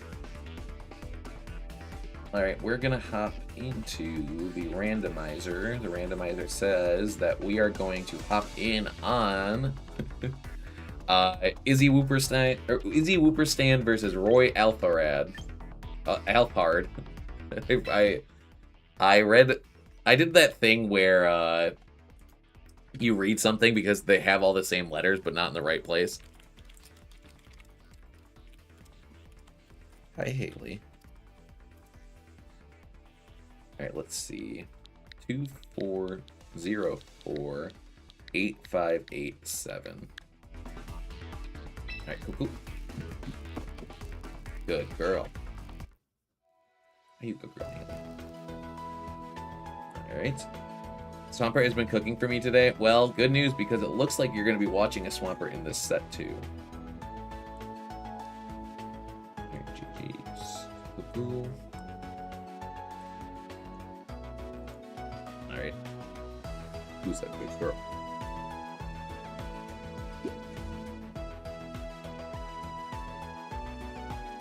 I need water. I was doing karaoke this weekend, and I completely blew my voice out a little bit.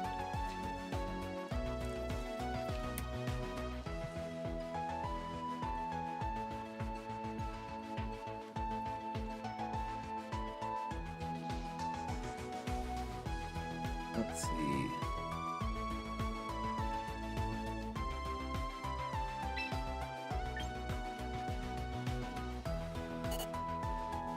Alright, I'm also going to remember to record so I can talk about the games. Lost my mic. Oh no. Wait, is it... Oh, there it is. Yeah, I don't know why. I didn't even click anything. I don't know where it went. I was saying that it's funny that I lost my mic because I was talking about how I lost my voice doing karaoke this weekend, so... The mic was like, don't worry, I'm also gonna stop working on you. Okay, so we've seen Izzy play in this tournament a few times now. If this is not your first time watching this stream, Izzy's been a really big advocate for Mega Mawile. They're running on a Sun team, so it's Mega Charizard plus. So basically, you have your fast mode with it's kind of okay. It's a Tail Room team, which means it rocks Tailwind for fast offensive pressure with this Charizard, Basculegion, and Garchomp, but it also has a Trick Room mode, which like benefits the medium speed Basculegion, the slow Mawile, and like Charizard is fast, but it's not the fastest Pokemon in the format, right? And then on the other side, we're seeing a Mega. It's kind of like a Swampert, Gengar Perish Trap team. So like, the team on the left has two modes in Tailwind Sun and Trick Room. Trick Room Mawile stuff, whereas the other team is focused more on a Perish Trap or Rain mode, so it's going to be kind of cool to see. Also, they do have the setup Kamoa with Soundproof, so pretty cool teams. We're going to see how these players choose to play them out. Notably, on this turn, right now, it's pretty safe for this Incineroar to click Fake Out into either Pokemon. This Gengar does have Sludge Bomb, so if they were to choose Fake Out into Whimsicott plus Sludge Bomb, and this Whimsicott does not go for Protect, it's going to go down, and Speed Control is going to almost certainly be in our trainer on the right's favor for the remainder of the game. We're going to see Whimsicott's going to actually choose to switch out here in favor of this Garchomp because, unintimidated, Earthquakes are going to do a lot of damage to these Pokemon. This is a bold Gengar, so it's actually not going to be the fastest version of a Gengar, but it is going to be pretty defensive. Alright, Sun's going to go up. Gengar is going to choose to Mega Evolve. These Pokemon are going to be trapped on the field with it. Alright, Gengar's going to go for a Protect. He's going to play it slow, which is actually a really interesting play in front of something like a Whimsicott, especially because it has Encore. We're going to see Heat Wave come out. It's going to be just resisted damage into this Incineroar. What is Incineroar going to choose to do? It's just going to be a Parting Shot, mitigating the damage from this Charizard. Okay, these Pokemon are trapped, but the question is, who's trapped in here with who? Is the Gengar more threatened, or is the Charizard and Garchomp duo more threatened? What Pokemon is going to come out in Incineroar's place? I think that the most likely Pokemon, or the most scary Pokemon to me, I was going to say could potentially be the Swampert, but with the inability to click, like, its own Mega Evolution, Politoed's kind of scary, actually. You are trapping this Charizard on the field without access to some of its most threatening damaging moves. I mean, the Gengar did just click Protect, but like you could pretty freely throw out like Shadow Ball or Switch or yeah. All right, we're gonna see Incineroar is going to come in. What is this Politoed going to choose to do? We see a Protect come out from the Charizard. We see Earthquake come out from the Garchomp. Alright, Earthquake is going to do good damage into all the Pokemon on the field. Life Orb is going to tick. We're going to see a Weather Ball come out into this Garchomp, calling the fact that Charizard is probably going to click Protect here. Honestly, it's a pretty scary situation for Izzy here because Garchomp is pretty safe, like, pretty threatened. Honestly, like, Earthquake plus Heat Wave might, I was going to say might just do it, but at the same time, I don't know. The thing is, if that Politoed didn't have Citrus Berry, it'd be a lot more threatened. Instead, we're going to see Charizard switch out saying, hey, I can't afford to lose the weather control here. We're going to see the return of the Whimsicott, plus Kamoa is going to make its appearance here. Alright, Izzy's just going to protect this Garchomp, saying, hey, I don't have to play this really quickly here. And we're going to see another Weather Ball followed up into this Garchomp Protect. Honestly, Whimsicott coming in here is kind of threatening because what's going to happen now is, like, this Kamoa, which could potentially have set up in front of a Charizard plus Garchomp board. Well, actually, not so much in front of Garchomp, but now it's being super heavily threatened by the support Pokemon in Whimsicott. We are going to see the final Pokemon brought by Izzy is this Basculegion. Kamoa, threatened by that potential Moonblast from Whimsicott, is just going to opt to Protect here. Gonna call it correctly. Actually, will not be taking any damage from that. We are going to see Weather Ball fly off into this Basculegion for resisted damage. But, hey, chip is chip, and that will add up. Potentially putting it in range of something like Gengar Shadow Ball. or even like Incineroar's dark move. So ultimately not a terrible turn. There is one more turn of rain, but if Charizard comes in this turn, it could be, the rain could end at any time. We are going to see Kamo is going to switch out this turn in favor of the Gengar. Politoed's also going to switch out. Here comes Incineroar. Going to lower the output or damage output from that Basculegion. But hey, Wave Crash in the rain is still going to do big damage. We see Moonblast come out into Gengar.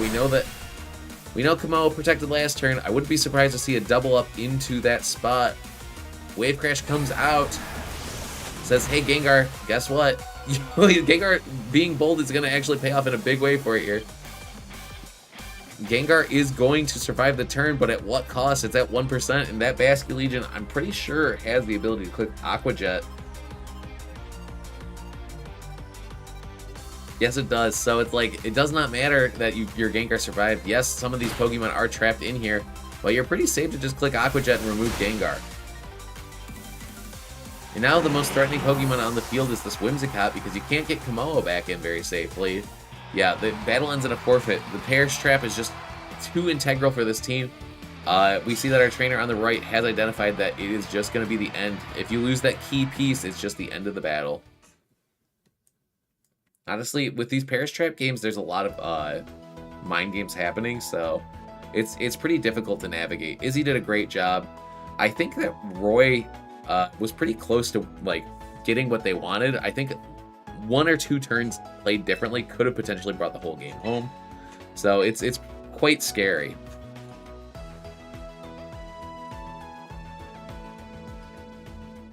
All right, let's start recording this next game.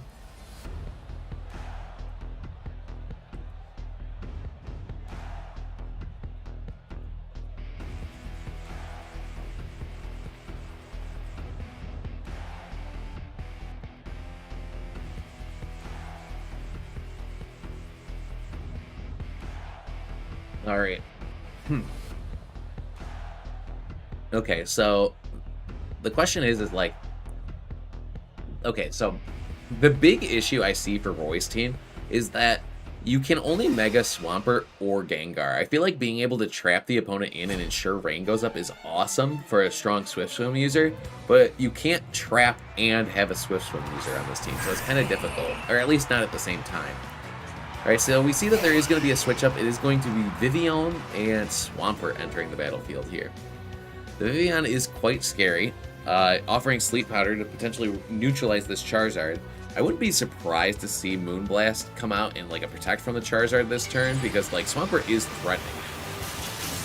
And you don't want to like bring in your, you don't want to set your Sun too quickly here. I guess you could also just say Tailwind plus,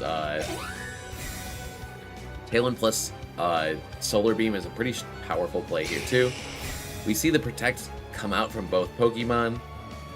Hurricane's going to come out from the Vivillon, trying to just remove that Whimsicott, and we see an Ice Punch follow-up, saying, hey, I think you're the big threat here. Here's the real difficult situation this turn, is that this Whimsicott can click Tailwind and Charizard can click Solar Beam, and there's nothing that really stops that from targeting into this Swampert. And if you click Protect with Swampert, the next turn, guess what's going to happen? You're going to get encored by that Whimsicott. So you cannot Rage Powder that away. The only thing that can really stop it, realistically, is a Hurricane from Vivillon confusing the Whimsicott and the Whimsicott self-targeting itself.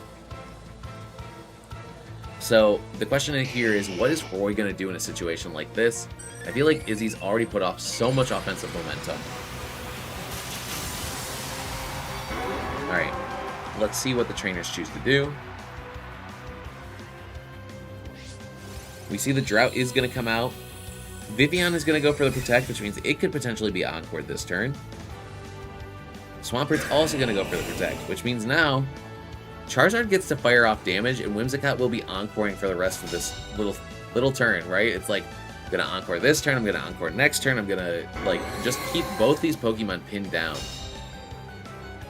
Like, I don't see any reason not to encore Swampert and just, like, click Heat Wave this turn. Like, you could also encore... I mean, I guess there is a mind game. Like, you don't know what both players are going to choose to do. But it's like, are you really threatened by that Vivillon? Yeah, it might be... I guess it can get a Sleep Powder into Charizard, which is quite scary. But it's like, Izzy has all the momentum on their side this turn. Charizard's going to come back. We're going to see Basculegion come out. I do like this play from Izzy because it says, hey, I can Encore you, but even if Politoed or something scary comes in, I'm not too threatened because this Pokemon defensively does well into those. We see Encore come out, calling that Vivian will be the Pokemon staying in. I like that play because, like, even if Swampert chose to attack, it covers it. Because it means that Basculegion will stay safe. Like, worst case scenario, your worst case scenario is Politoed switches in on the Vivian spot, and you take, like, an Earthquake or a Wave Crash from Swampert, and it's like, well, guess what? Whimsicott's going to get Tailwind next turn, and you're going to have to take a giant Wave Crash for your troubles. Izzy is playing 2 turns ahead, and it's really showing. Alright, we see Protect come out from the Vivian because it is locked into it. We see Moonblast followed up into this Politoed. What is this Basculegion going to choose to do? It's going to go for a Wave Crash. Does the follow-up finish off this Politoed? It's going to survive for 6% HP, which means that it is going to be able to fire off at least a singular attack this turn. The question is, what attack will that be? It's going to be Weather Ball. Just saying, you know what? If I break this Whimsicott Sash, it's going to give me a lot of momentum. Or potentially the momentum I need to win this game. Whimsicott has had its Sash broken. Basculegion has 77% of its HP. This Vivian is still locked into Protect, and guess what? It hit the double Protect, which means it is unlikely to get a triple Protect this turn. So Whimsicott and Basculegion could pretty safely double into that spot and say, you know what? I'm not like too scared of Politoed this turn. I don't want to get Sleep Powdered though. We see Incineroar will come in. It's going to mitigate this damage from this Basculegion. The question, though, is where did they choose to target? We see Moonblast will fire off into Vivian this turn. Followed up by what? Wave Crash into the Incineroar. Okay. Alright, Incineroar does enter the battlefield, offering Fake Out support. The question is does Vivian's Encore end? It does, which means that there will be at least a singular turn where Vivian will potentially be able to attack. But the other question is will Vivian just go down to Aqua Jet? Yeah, it's at -1, but it's in the rain, and this is Basculegion we're talking about. I think it's highly likely that Aqua Jet will just do it, and because of that reason, it looks like Swampert will be taking its place. We see Whimsicott will go for a Protect, doesn't want to have to eat a Fake Out if it doesn't have to. And what is this Basculegion going to do? Also Protect. Alright. We see Throat Chop's going to come out from the Incineroar saying, hey, I need to remove this fish if I want any chance of making it back into this game. But at the same time, it's like, how are we going to navigate this situation? We got a pretty healthy Whimsicott. We've got a pretty healthy Basculegion. We have a full health Charizard on the back. We've seen all of Roy's pieces, but we still don't even know what the final Pokemon is for Izzy here. Incineroar is going to opt to go for that Protect this turn. Whimsicott will click Tailwind, which will make Basculegion the fastest Pokemon, and I think it's probably just going to click Wave Crash into the Swampert. Swampert will outspeed it. High Horsepower brings it down to 1% HP. Basculegion will survive, and it's going to Kamikaze into the Swampert, doing a massive amount of damage in return. Honestly, if that Basculegion had went down, maybe there's a chance that the Swampert could, like, thread the needle and get back into this game, but there has just been so many turns that have gone not Roy's way, and we do see the final Pokemon is going to be this Garchomp with Tailwind up. So this Garchomp's going to outspeed all of the Pokemon on Roy's side of the field, and honestly, Encore just looks so devastating here. You can Encore into Politoed, you can Encore into everything that isn't Vivian, but guess what? If you just call it right and throw out a Moonblast, that Vivian doesn't have much health left. I do respect Roy making every single potential play they can to get back in this game. We see Moonblast comes out, followed up by a Dragon Claw. Izzy says, you know what? I don't even have to play guessing games here. I can throw Moonblast into this Pokemon. I know I'm faster because Rain is gone. And I can just throw a Dragon Claw over here. And if you know what? If you do call it correctly, if you switch in Politoed, if you do your damage you need to do, I still have Charizard that is going to set the sun. So it would have, that play was great because it would have removed Politoed, potentially. And it also makes it so that, like, now you're threatening to remove this Swampert with Earthquake anyway. Yeah, you have this this Garchomp is at -1 now, but it's -1 with Life Orb. Fake Out comes out into the Whimsicott. We see an Earthquake come out. Is it going to remove every Pokemon? outside of Whimsicott. Yes. There goes Swampert. There goes Incineroar. And with just Politoed left, it does not have enough gas in the tank to remove these Pokemon. Honestly, phenomenal masterclass play by Izzy here. This just goes to show how strong, how terrifying a strong team can look in the hands of a very well-versed player. Izzy did not give any momentum. Every single turn, they were looking for options that are like, hey, yeah, I can do the damage, but guess what? Bringing in Basculegion here just like hardcore secures this game. Like, let's go back and watch those plays. Well played by both players, right? We're going to go watch game 1 first.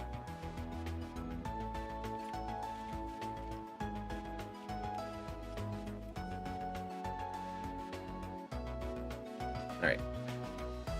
Oh, I'm watching on my own here. Hold on. Welcome to the land behind the screens. Okay. Okay. All right, we're watching Izzy versus Roy. This is round 1. You can also see the chat at the time. Let's see. All right, control shift L. Cool. All right. So game 1, we saw that Roy decided to go for their Perish mode, right? And then game 2, they chose to go for their Rain mode.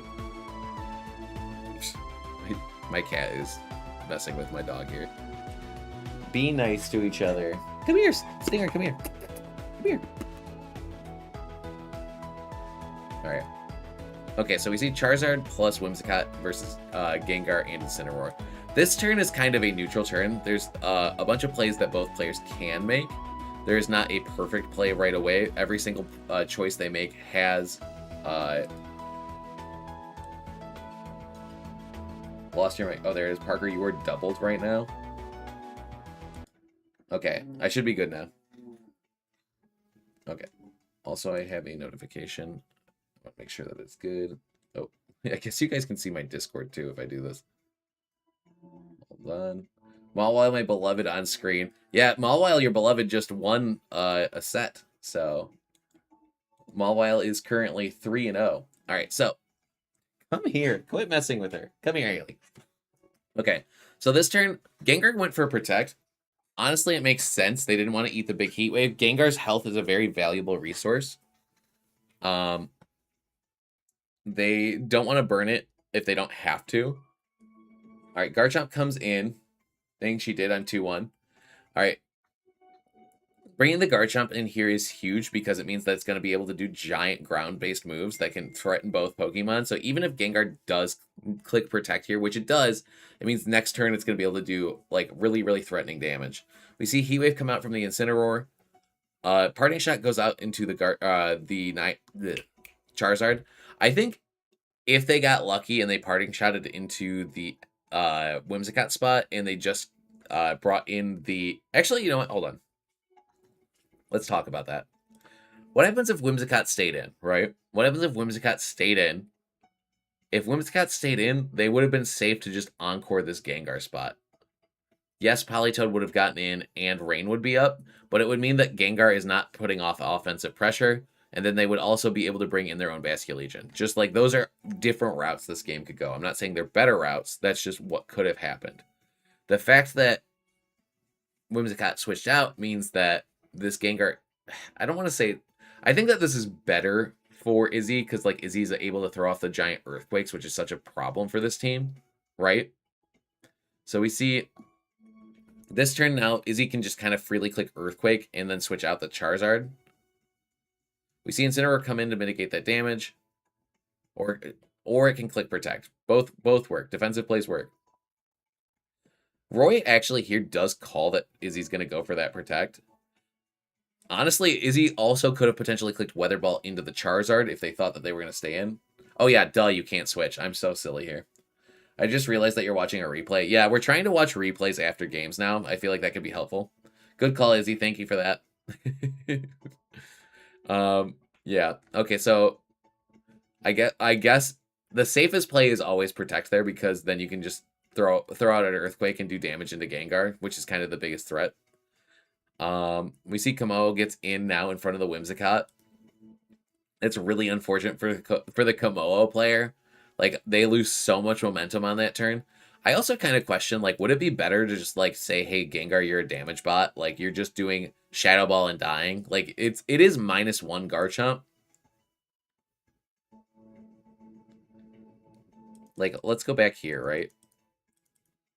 I guess, like, would it have been better if you just do damage with Gengar and switch the Politoed out? Because it's likely Charizard clicks Protect anyway.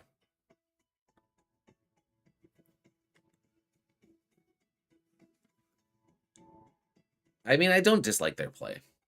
I played against a similar team as the opponent's team at locals, but Arch instead of Komoa. I mean, I definitely see value in both. The value in Komoa is you don't have to worry about your own Perish Song, which is really scary. All right, we see Weather Ball does great damage into Garchomp. I do like the Intimidate there. It makes it so that Politoed isn't going down instantly. I think keeping that Charizard locked is kind of really threatening, though, right? Like, I don't know. Letting the Charizard get out is kind of devastating. It's hard. It's really hard. Okay, let's talk about, like, if just looking at the routes, right? Like, if and I'm like thinking this through as it goes because I'm not really a Sun player or a Perish player. Like, if Gengar stayed in and then you traded Gengar for Garchomp, right? Hypothetically, you trade Gengar for Garchomp and Politoed can potentially swing at Charizard, but it might just leave it be. Like, I don't. This is Bold Gengar. I feel like Bold Gengar probably. I don't know if it survives Life Orb from Garchomp. That's why we check these things, right? Let's look at the. Also, are all the matches done? No, they're not. We're going to go to the damage calculator, right? VGC Damage Calc 2025. Not multi-calc. This one. Let's do Mega Gengar. Not Mega Gengar, Mega Bulkier Perish. This one's Timid. This one was Bold. We know that, right? Versus Garchomp. Max Speed Life Orb. Earthquake looks like it is almost always picking up. Can you make it so that it does not? Like, I doubt they're 32-32, and it's like a 99% chance. What happens if we're like... That's always guaranteed. Okay. Okay, so you need Intimidate to survive. So, like, yeah, you can bring Incineroar in to eat an Earthquake. It's hard. That's a hard call to make. All right, Whimsicott comes in. Komodo comes in. We see Protect come off. See, the issue here now is that now that Whimsicott's on the field, like, it's played so well by Izzy because this Pokemon just blows up this Pokemon. Like, if we could Intimidate Garchomp and keep Charizard locked in, like, this Pokemon looks a lot scarier, but on the board state that it finds itself in, it's doing almost nothing. If you had Swampert as your fourth Pokemon, it'd be so much better here. Or Vivian even. Like, both like, I don't think that they played it incorrectly, but just like in the current situation, it's not doing much. Not to say that Kamo can't do much, but yeah. All right, we see Weather Ball comes out. It does good damage into Basculegion. Whimsicott stays healthy at 100%. I also feel like there's probably the potential to just click Perish Song on Politoed. Knowing that you have Gengar in the back makes it so that Izzy's Pokemon are threatened. Like, hey, I mean, it's not threatening Basculegion because Basculegion can always switch out. See you, Parker. Oh, sorry, I didn't realize you're dropping and heading out. Life Orb Adamant. Life Orb Adamant EQ. Sorry, I realized I didn't have chat open. Okay. Because I'm not used to navigating this recording window and the stream. Like, okay, if this Politoed clicked Perish Song, everything other than Basculegion has to worry that Gengar might come in eventually. So that's a turn where they might not be able to do damage and they might have to switch out. Alright, I think that... Alright, so we do see that Izzy makes the correct play on this turn of just doubling the Komodo slot with Moonblast, knowing for a fact that it will be removing Komodo, and on the off chance Gengar switches in, it's gonna double up. Still keeps them vulnerable to this double up though if they perish. True. Honestly, that play was very good. I think like there is the world where you switch Incineroar in on that spot, and you switch Gengar in over here, and you get healthy Gengar in. That potentially could be better, but at the same time, then the next turn, Whimsicott just clicks Tailwind if it's not already up, and then the fish gets to attack into Gengar. But at the same time, there would be no last respects. This would be intimidated, and there'd be no rain. So you'd be able to start throwing off shadow balls. It is a potential good turn for them. All right, then the battle ends in a forfeit. I think both players played that one really well. I think it's really hard to navigate Paris Trap games, especially if you don't have a ton of practice with it. If they do swap, Moonblast KOs Incin and Wave. Oh, I didn't realize Incin was that low. Okay, good calls, Izzy. Good calls. Thanks for pointing that out.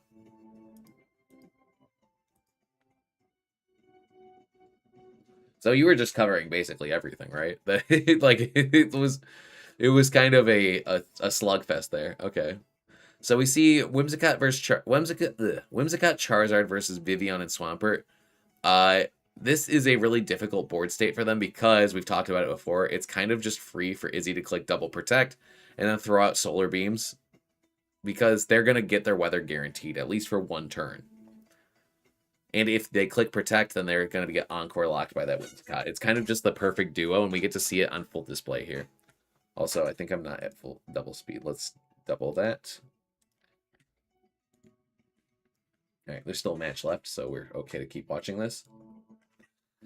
All right. Okay, so they go for the double protects. Izzy does not mega because they don't want to set the sun. They want control of when they're throwing off solar beams. They did do the double protect, which means that they are guaranteed to have control of the state or board state. We do see Izzy goes for a more roundabout position though on the next turn. So they go for the solar beam, right? Vivian protects, sure. Swampert protects, sure. We see Encore come out. We see Solar Beam come out. It's not this turn, it's the next turn, sorry. Izzy goes for the Izzy does not have the option to go for Solar Beam with the same safety net they had last game. So this turn they say, you know what? I think that my Swampert is vulnerable. I'm going to switch in my Basculegion here. Not going to let them get their Politoed in for free. I'm going to Encore the Vivian spot because I'm more afraid of that thing throwing off Sleep Powders. Vivian goes for Protect. It is now locked. And now Izzy's kind of safe to just say, you know what? I'm not super threatened by this Politoed. You can't Perish Lock my Basculegion. You can't blow me up in one turn. Like you can never Perish Lock anything because you've already megaed your Swampert. We see Moonblast comes out, Wave Crash comes out, does good damage into both, does not take a KO. But honestly, kind of better that it doesn't because you don't want to just like let Pokemon in for free either. Now Izzy's kind of like, hey, I can set Tailwind this turn. You're still locked on your Vivian. I can throw out a K. I can get a KO on either Pokemon. Nobody really wants to take this Wave Crash. Even your Pasho Berry Incineroar doesn't love it. Okay, so Moonblast comes out. More chip saying, hey, I don't need to set Tailwind yet. You're still not threatening KOs. Wave Crash would have potentially removed the Politoed. And also, like, if Politoed stays in, it's not taking a KO on Whimsicott because his only attacking move is Weather Ball. So now Izzy's like, okay, they have Incineroar in next to Vivian. Vivian's going to switch out. Here comes Swampert. Here comes Protect. Here comes Protect. Saying, I don't want to risk Fake Out or a Rogue Throat Chop. Okay, so Incineroar's at 40% HP. Swampert's at 100% HP. We see Izzy can now click Encore potential, or actually can't Encore Incineroar, can click Tailwind. We do see Swift Swim. Swampert is going to outspeed. High Horsepower does not KO. Your Basculegion is so bulky. It survives on 1% HP. Or sorry, the Swampert, wait. Oh yeah, okay. So Izzy's Basculegion survives on 1% HP, which gives it the ability to throw a giant Wave Crash into Swampert. And honestly, like, I still think the game before that was favored towards Izzy, but the fact that that happens makes it so much more difficult for Izzy to, or for our other trainer to navigate. We see Garchomp's going to come in, and now because of this, like, it's so safe to click Earthquakes over and over again, because, like, even if Vivian is the Pokemon to come in, you could just do, actually, I take it back. It's the simple play. It's Moonblast plus Dragonclaw. You don't have to overcomplicate it. My Basculegion is so bulky. It's so true. Also, thank you for the subscription, Caesar. Greatly appreciated.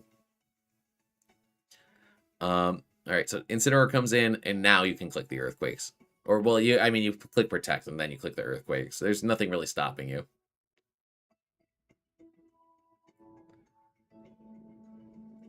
Or I guess you could do Earthquakes now. It doesn't matter. I was going to say, Is Tailwind already up? Like, okay. Oh, I get it. Like Izzy clicks Tailwind plus Earthquake there because if Politoed comes in, Politoed will set the rain, which will then make it so that Swampert doesn't outspeed Garchomp.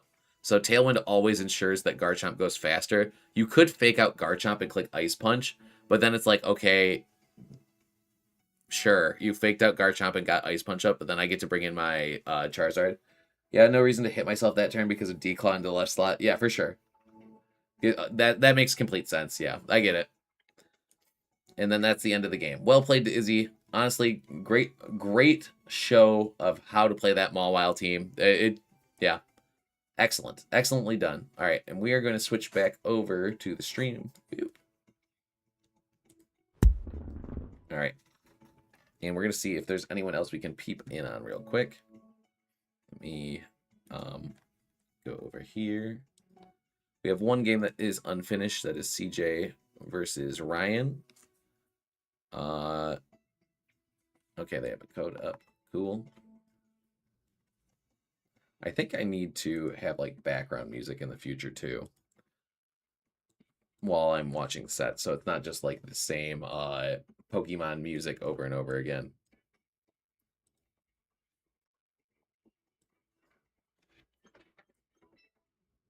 One, 6, 1, 3. Hey, hold on one second. I will respond in just a second. 4, 2, 5, 4. Hey, I'm new into competitive Pokemon. Hope to try out these tournaments soon. We would love to have you join. We host them every Monday at 7:30 Eastern time. So, oh, it looks like their game just concluded. Maybe I won't be able to watch this. Yep, battle just ended. So that means that we're going to go to the next set of our tournament. Is that if you want to join, I should put the link to the disc. I think the link to the Discord's on my YouTube channel. But there's also the Limitless link that has my Discord in it too. So, or not my Discord, our Discord. We got a lot of people in here. All right, actually, that was round 3. We're going to round 4, baby. Wait, am I crazy? Oh, okay. It's just not fully loaded in yet. They're still inputting the data. All right, match is finished. Okay, now we're gonna pair off for the next one. One last thing is that I clicked Moonblast into Swampert on that fake out turn because I thought it would KO, and it's not like they can stop both Whimsicott and Garchomp. That's completely fair. Now, let's see. Izzy, I do really appreciate you sitting through and talking through your games because I feel like it's really helpful for other people and myself to hear your perspective. It's always good to hear what's up with people and what they thought while doing those things. All right. We are going to maybe it'll be Malwell's big win this week. We'll see. Izzy's locked in. They're 3-0 right now. We're gonna do Ryan TD. Or actually, yes, we're doing Ryan TW Gudra versus Razor.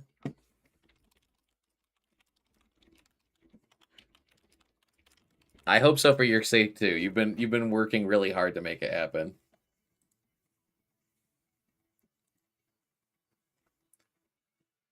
All right. Also, I've been really enjoying the also my voice is coming through. Cool. I'm really enjoying recording them and looking back at stuff. It'd be cool to get like a little marker and stuff and talk about what's going on with like who they're targeting, whatnot. Ooh. All right. We're waiting on our other opponent to show up. Room code is up. 5213 4672.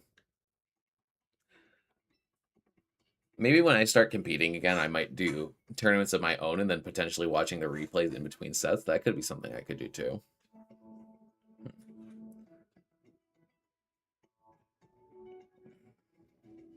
Alrighty. Ooh, good cracks.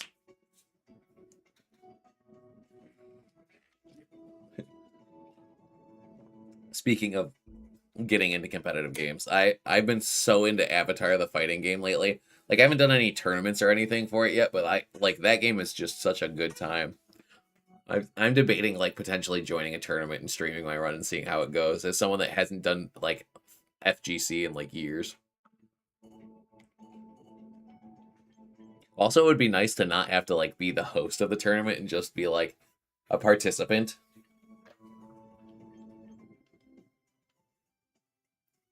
Thank you, Izzy. We rock. All right, cool.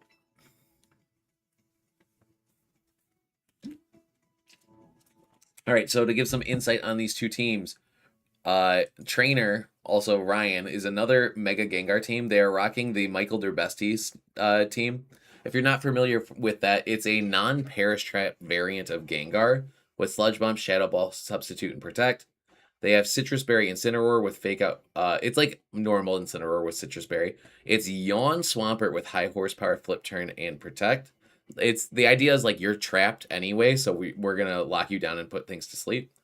Dragonite's gonna have Life Orb, Dragon Claw, Extreme Speed, Superpower, Protect. It's Sash Sneasler with Rock Slide, and it's Scarf Ninetales with Encore, Icy Wind, Freeze Dry, and Blizzard. Oh yeah, speaking of talking about my games, I did actually upload a YouTube video covering one of my matches from a recent Hattering tour series tour that I won. I'll put that in the self promo channel after this tour. Yeah, awesome. Totally do that. If you want to see Izzy's stuff, join the Discord, and there is plenty of Pokemon stuff to talk about in there.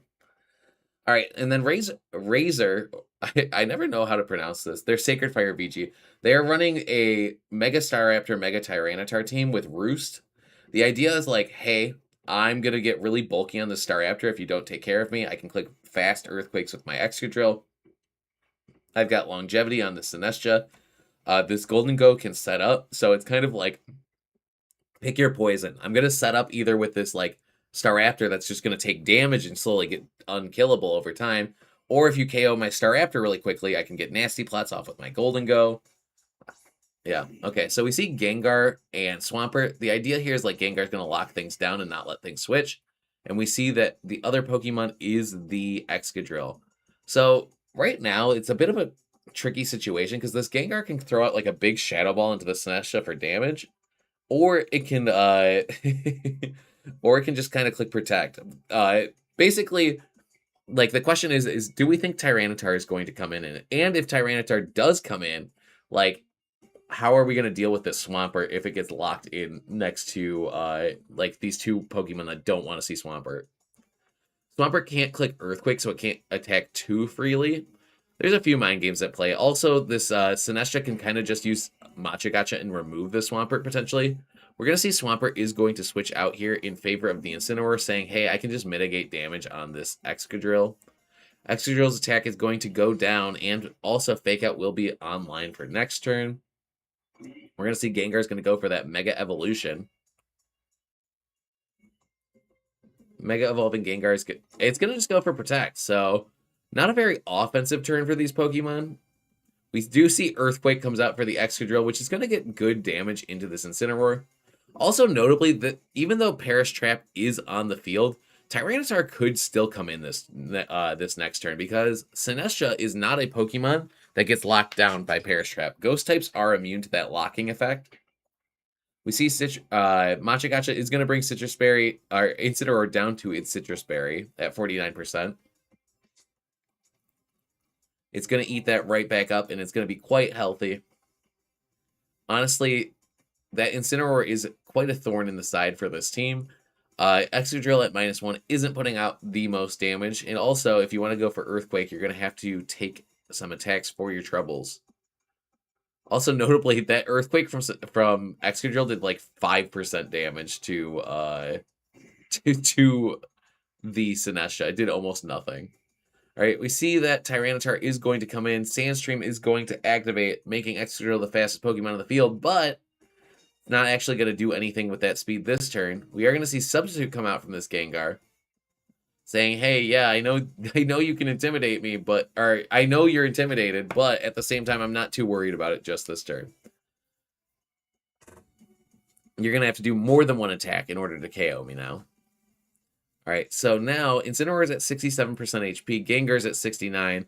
I wouldn't be surprised to see a Protect from the Tyranitar plus Earthquake from the Excadrill, but if we do see Ninetales as that final Pokemon, it could potentially remove the sand and also make it so that without the Mega Evolution, it's not going to come back up again. We do see that it is Swampert, the formerly buff, that is going to be entering the battlefield. That Pokemon's not going to be taking much damage from the -1 Earthquakes or whatever Excadrill's doing. And the fact that Incineroar can come back again could potentially put these Pokemon at -2 or lower. We see that Protect is going to come out from that Gengar, keeping that substitute really safe, slow playing very, very well. We see Rock Slide at -1 is going to come out and target into this this Swampert. It's going to do less than 10%, barely anything to it. And then another Rock Slide from this Tyranitar. Again resisted, but this one should do a little bit more. Yep, Swampert takes that pretty healthy, or pretty well.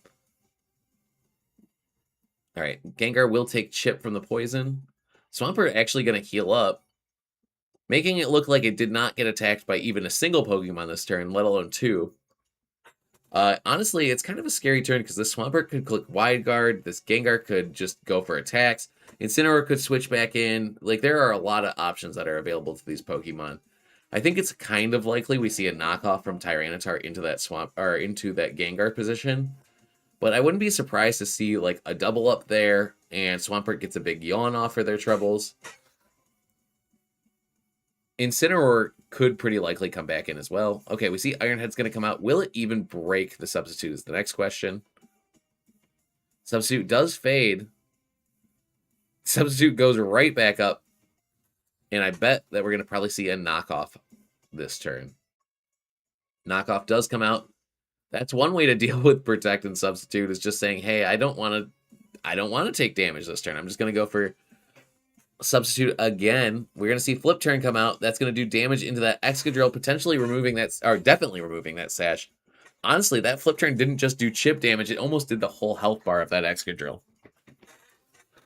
And we're going to see Incineroar come in, making this Excadrill now at -2, and this Tyranitar at -1. Gengar is going to take some chip from that sand, so it's Incineroar. But it's only got, there are only 2 more turns of sand remaining. I would not be surprised to see Swampert come back in. The question is what are these Pokemon going to choose to do here? I wouldn't be surprised to see a fake out from Incineroar and another substitute from Gengar. Well, I guess that's not so likely because its health is so low at this point. I wouldn't be surprised to see fake out plus a Shadow Ball, though. Or Protect. Like, there are a few things that these players can choose to do. Protect the Gengar, switch out the Incineroar again, bring in Swampert that's now in front of a bunch of Pokemon that are at -2 and -1, and then Sand would end the following turn. Oh, you hear the door. Alright, Swampert re-enters the battlefield. Gengar goes for another Protect. The same play we saw last time. Does Sacred Fire VG find the hole in the armor here? Do they identify that they just did the same play just a few turns ago? All right, Swampert takes some chip damage. It's actually a critical hit this time. We see a knockoff into Gengar as well, falling for the exact same play. Gengar will take Sand Chip, but Swampert is actually going to enter the battlefield and be healthier than when it started. Actually, no, it's not. It took a critical hit from Excadrill. It's going to be just about as healthy as when it started. All right, now I wouldn't be surprised to see Incineroar come in again, bring this Tyranitar down to -2. But at the same time, it's like, do you yawn the Tyranitar? Do you high horsepower the Tyranitar? It's pretty likely that Gengar will go down to whatever Tyranitar chooses to do, even if it's at -2. And if you do that, then it's going to give the Tyranitar the ability to set the sand yet again. You could probably potentially take Excadrill for your troubles this turn, but... Okay, we do see Gengar does retreat. We see Incineroar will re-enter the battlefield. These Pokemon are now at -2 and -3 respectively. We see a Rock Slide come out, probably aiming for a flinch here. Does very, very little damage to both Pokemon. We see Rock Slide come out. It's gonna not... 2 Rock Slides and it's not even gonna remove Incineroar. Alright, we see Flip Turn come out, which means that, guess what? Gengar's gonna get right back in. And with this time, there will be no sand.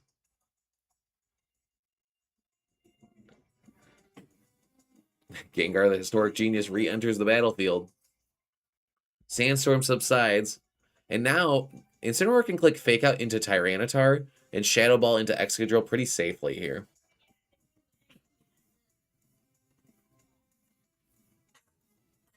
All right. Now the question is, like, yes, you can click Protects, but at the same time, it's like, will that be helpful to you? Like,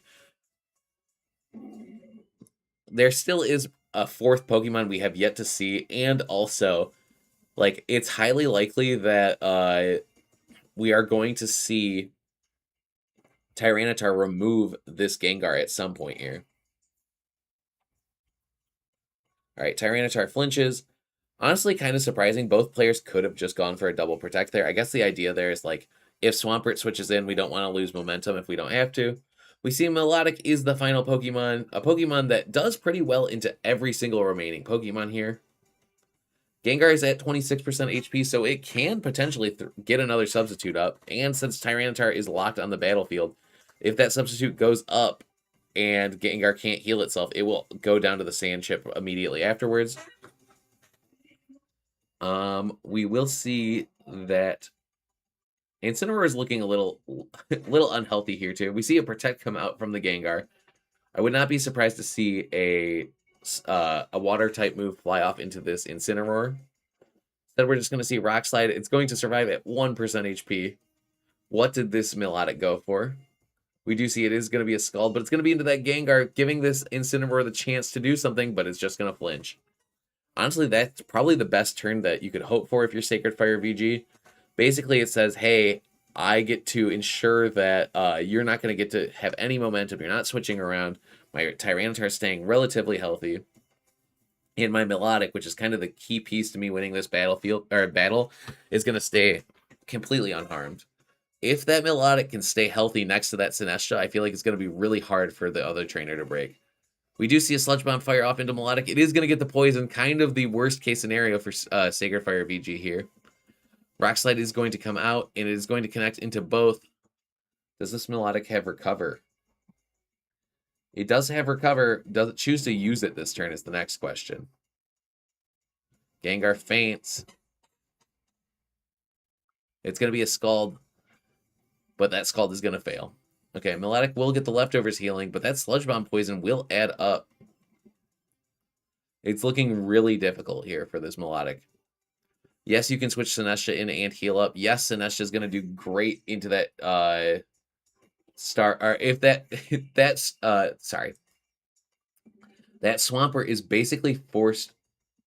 That Swampert's in a really rough position because if it gets Machagacha even a single time, it's going to basically function as a full heal for that Sinestcha. All right. The question though is, how do you get this Tyranitar safely off the battlefield? And can this Life Orb Dragonite do enough damage to make it really difficult for Sacred Fire? This has been a very long game, but both players are playing it really well. We do see Life Orb Dragonclaw comes out. It's going to do a lot of damage to this Melodic, but not enough to pick it up. Followed up by an Ice Beam from this Melodic, which will remove the Dragonite, making it so that there is just a Swampert left. I feel like this game, our trainer, Ryan T.W. Gudra, has been in control almost the entire time, but now, just like that, the entire the entire battle has switched completely on its head. You got a new clip for me? I greatly appreciate it. Speaking of clips, I got a shiny on stream earlier today. What is the new clip you grabbed?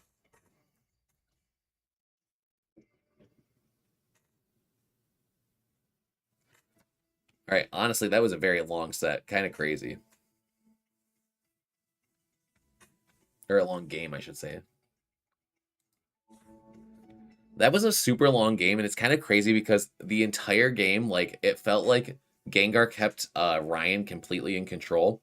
And then the second Gengar went down, it felt like everything collapsed. Like, just holding onto that Melodic and Sinestcha in the back made it so that Sacred Fire can completely run away with the game. Hello. How was work? Good. Karaoke, my voice is still a little fried. Oh, Okay. What was I gonna say though?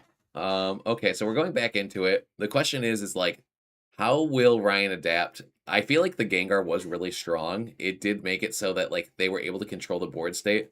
The thing is though, is like even though you can control the board state, is like what good is that if you're not making a bunch of momentum? Like you locked down Tyranitar and Excadrill, which are two Pokemon that do really well into Gengar. So if you could lock down like Pokemon like Sinestro, well, you can't lock down Sinestro.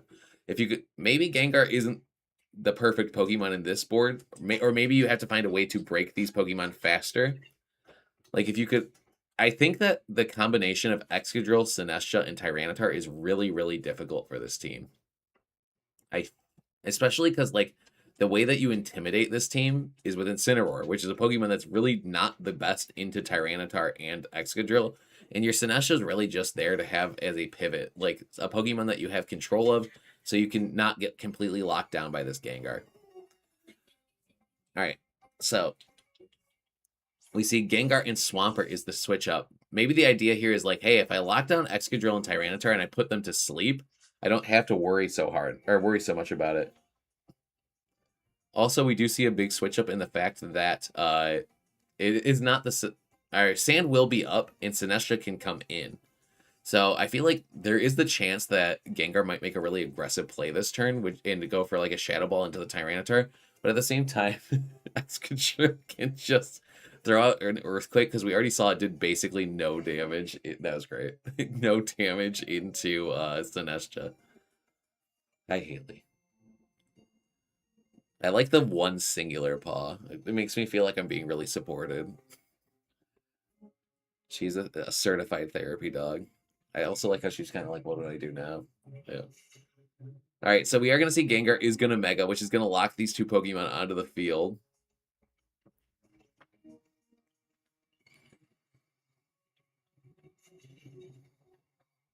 All right, Tyranitar is going to choose to Mega too, which means that in the event that Ninetales is in the back, Sand will never be, Sand will not be reestablished. All right, we see Gengar's going to go for the Protect, saying, hey, I don't need to play aggressively this turn. Tyranitar's going to go for a knockoff, trying to remove Gengar almost instantly. And Swampert's going to go for a Yawn. This is a great play because it's basically guaranteeing that Tyranitar is going to go to bed this turn. Going to go night-night. The only way that you can make it so that Tyranitar... Actually, there's not a way, right? So, okay, hypothetically, if Swampert clicks Flip Turn into Tyranitar and Gengar switches out this turn, Tyranitar always goes to sleep. If you click Protect, you go to sleep. If you don't click Protect, you take damage and go to sleep. The only thing is like, yes, Tyranitar has Mega. Yes, it can click Protect and dodge the damage from Swampert. But it's like, is it more valuable to just try and swing this turn? We saw that Gengar... Actually... We saw that Gengar went for Protect, which means it can't substitute, and we know for a fact that Gengar it can't go faster than Excadrill, which means that it might have to take damage this turn. We do see that Tyranitar is going to go for a Protect. Excadrill is going to go for an Earthquake, which is going to be great damage into this Incineroar, and potentially good damage into this Swampert. At -1, it's actually going to do less than a quarter to this, or it's going to do exactly a quarter to the Swampert and less than half to the Incineroar. And guess what? Thanks to the flip turn, calling it correctly, that Protect is going to do nothing. Tyranitar is going to go to sleep just because. And we're going to see Gengar is going to rejoin the battlefield. And take a little chip for its troubles. Now the question here is like, would it have been better to just swing with Tyranitar? Like, you could have gotten some damage onto Incineroar. Maybe you did Rock Slide. You keep okay, what about this? You click Rock Slide, you flinch the what's his face? The Swampert. And also, you click Earthquake, and you could potentially do damage to your Tyranitar, which means that the following turn, if you could KO your own Tyranitar, it gives you the ability to switch in and have control of what's going on the battlefield. Like, yeah, maybe it's not ideal to do damage to your Tyranitar, but having the option to potentially do it could be really good. All right, we see Tyranitar is locked down. It is sleeping. It is Excadrill versus the world, and we know that it's at -1. I would not be surprised to see Incineroar switch out and Gengar just click Protect this turn. We do see it's Ninetales, so that means that Gengar doesn't have to even click Protect. Weather is now in their favor. Shadow Ball is going to fly out. We know for a fact Tyranitar is sleeping this turn. There goes Excadrill. And now it's a 4 versus 3 lead, and Tyranitar is asleep. It's not guaranteed whether Tyranitar sleeps again next turn or not, but it is guaranteed that Tyranitar is not getting out of this field. So the question becomes, how do you play this? Do you just go for a substitute on Gengar, hoping that Tyranitar stays asleep? Do you switch Frostlight, or sorry, do you switch in Swampert, the Pokemon that's really threatening these Pokemon? Incineroar doesn't get to come in very freely. Encore is a great call, though, because if you Encore this Tyranitar, it's going to be locked into Protect even if it does wake up. We're going to see Sludge Bomb come out. That Pokemon is going to potentially poison the Melodic. Again, 100% poison rate. I was going to play, but I went to let me take it. I was going to play, but I can't read that correctly because it's not correct. I was going to play, but I wouldn't let me take a quick nap at 5:45 and I just woke up. Totally okay, Lazy Warlock. Sometimes you got to take naps. Sometimes you got to rest up. All right, so we see every status condition except for Paralyzes on this field. We got a Poison Melodic, a Sleeping Tyranitar, a Burned Gengar. Honestly, this board state's looking more and more devastating here for Sacred Fire with all these Pokemon under Ryan's control. Sorry, it's getting harder and harder to talk. Okay. Gengar's going to throw out a Sludge Bomb. It's going to bring Melodic really low. Tyranitar is guaranteed to wake up this turn. Melodic is going to get a Recover off. We have the -1 Tyranitar. It's going to wake up. Oh, actually, it didn't wake up. What am I talking about? I guess it didn't. Oh, it's locked into Encore. Never mind. It's going to be forced to Protect. Honestly, I don't know how Sacred Fire... I typed so bad I ruined your ability to speak. No, I did karaoke this weekend at the cabin, and I haven't been able to speak as much. It broke my brain. My voice was already broken, is what I was trying to say. All right. Honestly, with a Poison Melodic, yeah, you can't get yawned, but it's going to be really, really difficult for these Pokemon to get... to break through these Pokemon. Tyranitar goes for yet another Protect. The Cerulege Cerulege with 16% win rate versus the Chandelure at 66% win rate. It is a different ball game. Okay. Scald goes out into the Gengar. It is going to remove it from the battlefield, meaning these Pokemon are no longer locked down. The Tyranitar gets what I believe to be a double Protect. We are going to see that Tyranitar will be able to switch out. It is just Ninetales, Swampert, and Tyranitar. Ninetales, Incineroar, Swampert, and... Okay. I can talk. I can do this. I can get my brain back online, right? Ninetales is here. It's got Choice Scarf. It is the fastest Pokemon. It is heavily threatened by this Tyranitar. This Melodic is at 9% HP.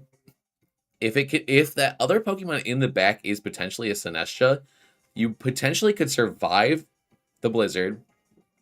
Is this Freeze Dry? It is Freeze Dry, Ninetales. It's getting harder. It's getting harder to win. You could do Protect. You could switch in Sinestcha. You could then do Redirection plus Recover. I think we're seeing if they can find the path to victory here. Is it Blizzard? Blizzard is kind of scary. Sinestcha takes a lot of damage. Recover comes out. This Melodic hates it cannot stand the fact that it gets hit by Sludge Bomb and it gets poisoned every time. Okay, Melodic is really okay. If Melodic can break these Pokemon and bring Incineroar back into the battlefield, it can potentially get intimidated, which would give it a +2 and make it much more offensively threatening. Also, if Scald could burn this burn this Swampert, it can also become much more threatening.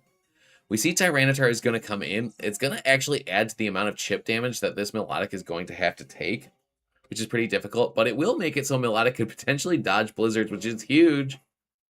All right, Tyranitar is going to take 84% damage for its troubles. We see a Scald fire off into the Ninetales, viewing this Pokemon as the bigger threat, getting the burn, making it so Ninetales is going to have to take a lot of chip for its troubles. High Horsepower connects on Tyranitar. Tyranitar is going to survive. And all of a sudden, this game that looked really difficult By holding out hope, holding on to that melodic, playing it really slow, Steven or Sacred Fire VG is actually going to find a way to potentially bring it back in this game. Melodic is going to be poisoned again. Luckily, that's not toxic poison. Honestly, the question here is like, how do you deal with this? So like, I feel like a rock slide from or a rock slide from Tyranitar most likely will remove this Ninetales, right? You could also just go for rock slide plus Scald into Swampert. The Swampert, you could also go for recover on Melodic and just say, hey, if I play the long con, if I play the waiting game, I might be able to win this way. We see Blizzard comes out, it connects onto Melodic. What does Melodic go for? What does Tyranitar go for? Melodic is good, or Tyranitar goes for a Rock Slide, but it misses on the Ninetales, the most important Pokemon potentially. All right, we see Rock Slide comes out. What did Melodic go for? It goes for Scald into Swampert. Does it get the burn? It does. Oh my gosh, every Pokemon in this game is getting status. Do we see Yawn? Okay, we see another high horsepower. Melodic is going to go down to 29%, and after Sand and after Poison, it's going to be in a really rough spot. I think it's most likely just going to click Recover. The fact that it got that burn is huge, though. Oh my gosh, every Pokemon gets a status condition. I would be terribly surprised to see this Melodic not click Recover this turn. They're so close to the finish line. Both players have played it really well. The next thing to consider is like, I was going to say, do either of these players have to worry about the timer ending? There are 4 minutes on both players' timers, so it doesn't look like it. It looks like they're playing pretty quickly, and it looks like we're approaching an end game here too.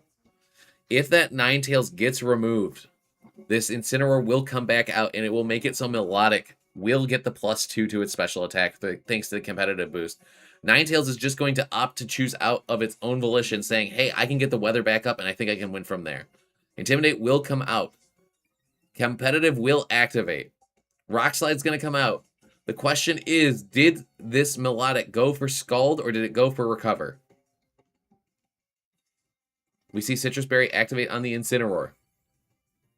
We see Recover activate. Okay. Right back up to 67% HP. Swampert flinches, and just like this, Sacred Fire VG's ace, Melodic might be able to bring it all the way home for them. At +2, these Scalds are going to be hurting really badly. And thanks to the fact that Sinestcha's in the back, you can just switch this Tyranitar out if you want to regain weather control. It looks like Ryan is just going to decide to forfeit here. It looks like Melodic is too hard to break, and they are going to just choose to end the game. Oh my gosh, what a well-played set by both players. Honestly, I feel like that game just goes to show that if you play really patiently, you can definitely win the game. I felt like there were a few turns where it was like it's going to be really hard for Sacred Fire VG to come back from this, and they really, really did a good job of navigating those, like how to get Melodic in, how to play slow, how to not immediately burn all of your resources. Great job by both players. Or another way to say it is like they did a good job of saying, you know what, I can afford to let this piece go down at the right time.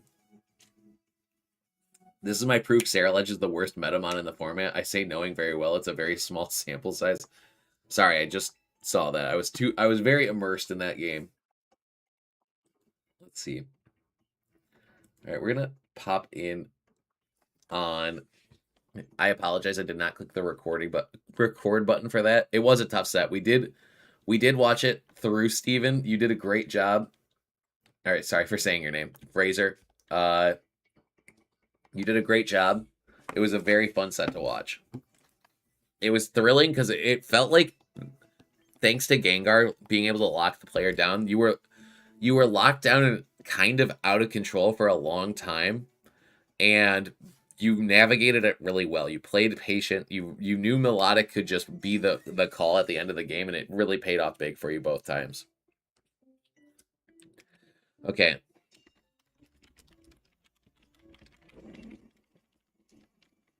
Okay, so we are in game 3. It looks like Swampert and Incineroar have gone down for Roy's team, and it looks like it is a battle, like a 2v2 situation. We see a critical hit from, yeah, Melodic good. We see critical hit last respects, and that is going to end the game right here and there. It looks like We Are Toast is going to be the winner.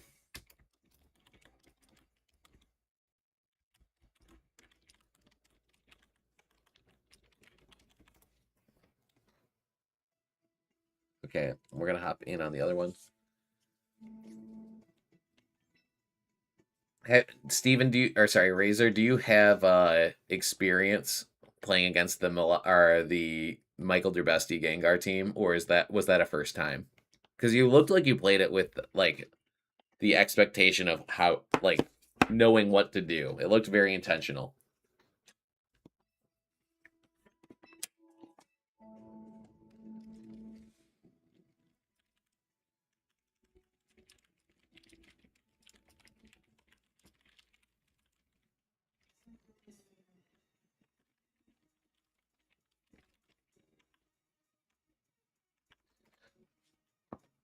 All right, let's see. Okay, we have Melodic and Basculegion versus King Gambit and Incineroar.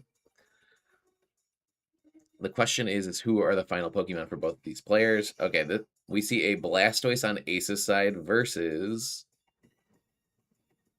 Well, it's either Melodic or the fish. Okay, it's not Melodic. Sorry, Basculegion or Farigiraf. Okay, so we see Basculegion and King Gambit facing down Mawile and Farigiraf. So right now, they're not able to click Sucker Punch. Trick Room is up, which means that these Pokemon are pretty heavily threatened, but at the same time, they can kind of freely click Protect, provided King Gambit didn't click Protect last turn. And then they'll be able to throw off like big water spouts and stuff like that. This is a Mystic Water Adamant Basculegion, which means that it probably is going to be around the same speed or faster than this Blastoise, who is also modest. If they can navigate getting a Shell Smash up, they will definitely outspeed it. But at the same time, it is going to be difficult to do. Also, it's highly likely that this Melodic is going to go for a Sucker Punch into Blastoise in order to mitigate how much damage Shell Smash, Water Spout is doing. Water Spout at full HP does its most damage, so it makes a lot of sense to try and mitigate how much damage they're able to put out. I wouldn't be surprised to see Blastoise go for a Water Spout or a Dark Pulse, and King Gambit go for a follow-up attack into that Farigiraf to mitigate or to make it so that Trick Room can't go back up. This Mawile's in a very, very strong position, knowing that there's a Basculegion in the back to follow it up. All right, so Blastoise is choosing to Mega Evolve. It makes sense. There's no real reason to hold that. Mawile's going to go for Protect, saying, hey, I think I'm going to get Trick Room back up, and I don't have to burn any of my resources to do so. Blastoise is going to go for Water Spout, and the question is, did this King Gambit double into that spot? Doesn't matter. Water Spout's going to be enough to remove it. Was that a critical? Yeah, I was going to say that was probably a critical hit. Which now puts us in a situation where King Gambit is going to be able to Sucker Punch into the Basculegion, keep it honest, so the only move it will be able to click is Aqua Jet, which will allow this Blastoise to throw off whatever move it chooses to do. Obviously that King Gambit. Okay, so it is a bit of a weird situation. Like Basculegion could probably click. Let me make sure. Basculegion can probably click. Oh, it can't click Protect. It has no Protect. The only way it can stop from being Sucker Punch this turn is by clicking Aqua Jet. That's interesting. I still think it's highly likely that we see Sucker Punch into Blastoise. I wouldn't be surprised to see Aqua Jet plus Sucker Punch into Blastoise. We see Aqua Jet into King Gambit. That makes sense. Trying to remove it. Sucker Punch goes out and will fail because it is not the fastest move.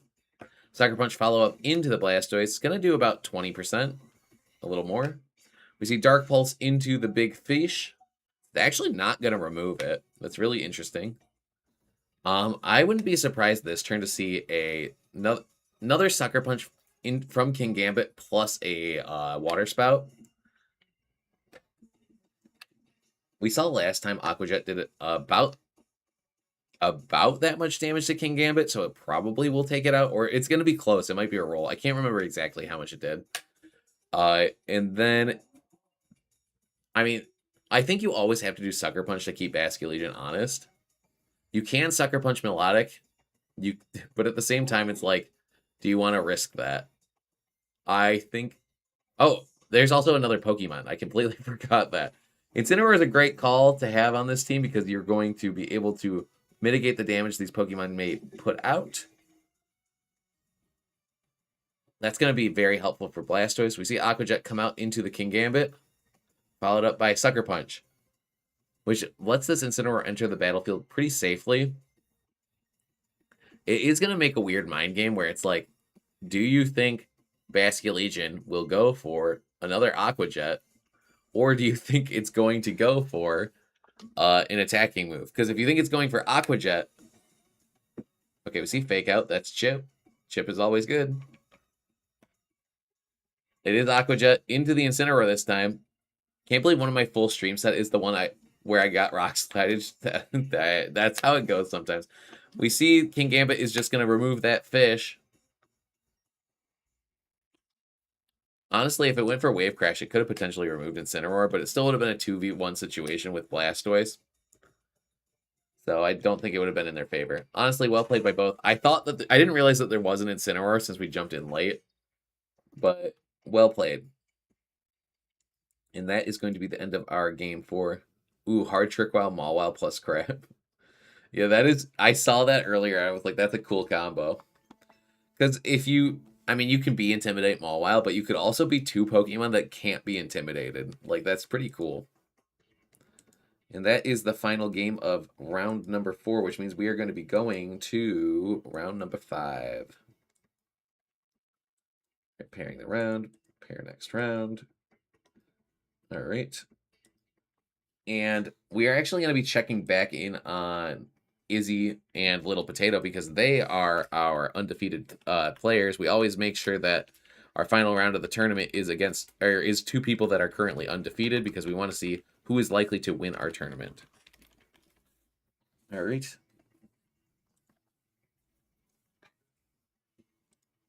It could be Mawile's big day.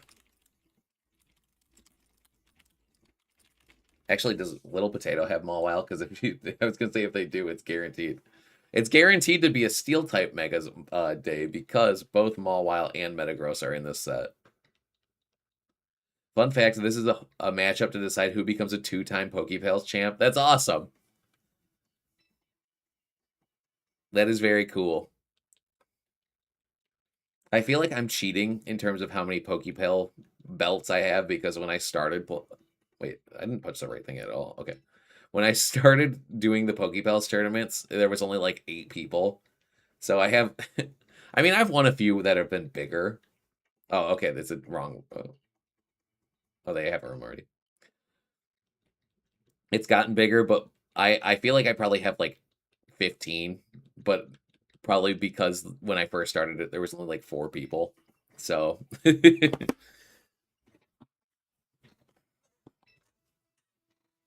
the level of competition is much harder, is what I'm trying to say.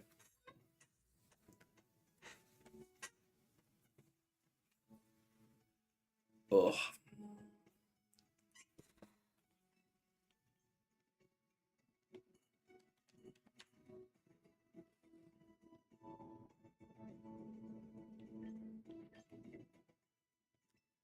All right.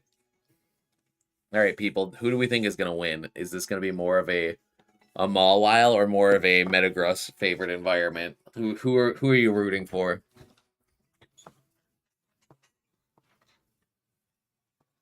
Okay, so we have Zach is rocking Mega Metagross plus. Is this triple Mega? I know we've seen their team already. This is a leftover Swampert. Crazy to see that like Swampert's showing up in a big way without the Mega lately.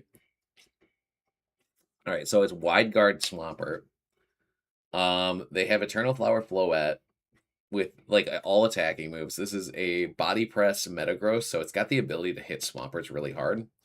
Life Orb, Poison Touch, Sneasler, so it does big damage. Got to give it to the Big Z. Who is Big Z? Oh, Zach. Okay. All right. We're gonna see. Because you could also say the big Z is Z. So, and by Z I mean Charizard.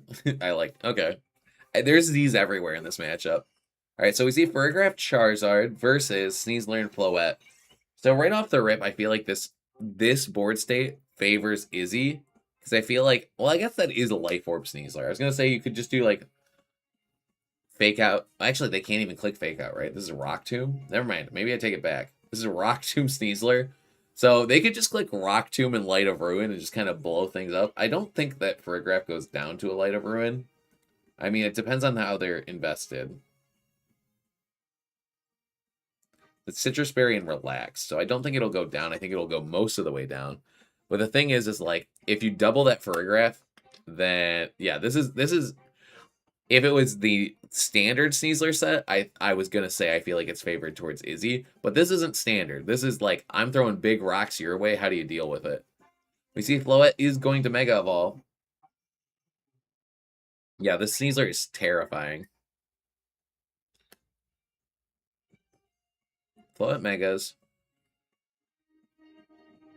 Charizard's gonna go for Protect, saying, "Hey, I don't think you will double me. I've got," and they don't double Ferrograph. The question is, what's the move for? It is Light of Ruin, and can Izzy's Ferrograph survive one? And the answer is no. Unfortunately. Okay, Floette is gonna take most of its health for that though, which will give you the opportunity for another Pokemon to come in and take its place, and that Pokemon will be Garchomp. Which is pretty nice because now you can kind of click Earthquake, and it's like, yeah, you might be able to take my my. Actually, hold on. Wait a second. If they click Rock Tomb into Garchomp, then Izzy can throw out a Dazzling Gleam and remove everything that isn't Charizard. And I don't feel like Charizard, even with Mega, can fully like just blow up the whole battlefield. It's kind of a scary situation. I was gonna say Earthquake seems really strong, and it is really strong, but it's only really strong if it does not get hit by that Rock Tomb. Hope Mawile wins, no bias. Well, Mawile won't be showing up in this game, at least. All right, we see Basculegion enters the battlefield. Rock Tomb is going to go into that Garchomp spot. And here comes probably what I'm going to have to assume is a Dazzling Gleam here. Using Sneasler as a speed control option is a very cool tag. Dazzling Gleam comes out, and it's going to do big damage to Basculegion. And honestly, I think we might be seeing a board state where Zach isn't able to. Zach's been able to pilot it in a way where, man, my voice is going, where Izzy won't be able to take a Pokemon. I think that they might be able to just steal one with an Aqua Jet here, but like, I think that because this is not a Scarf Basculegion, this Sneasler's free to throw out more rocks and just like blow up Charizard, blow up all these Pokemon. On the off chance that Rock Tomb misses, there might be a chance, might be a way forward, but right now it's looking quite rough. It's okay though, because this is only game one. There's always a game two. Oh.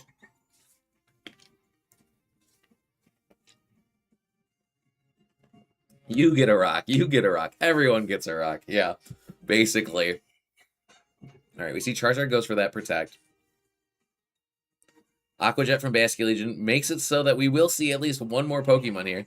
I've been using Scarf Chomp with Rock Tomb, which is not as fun, but still so underestimated. Yeah, Rock Tomb is a very real threat in this format. All right.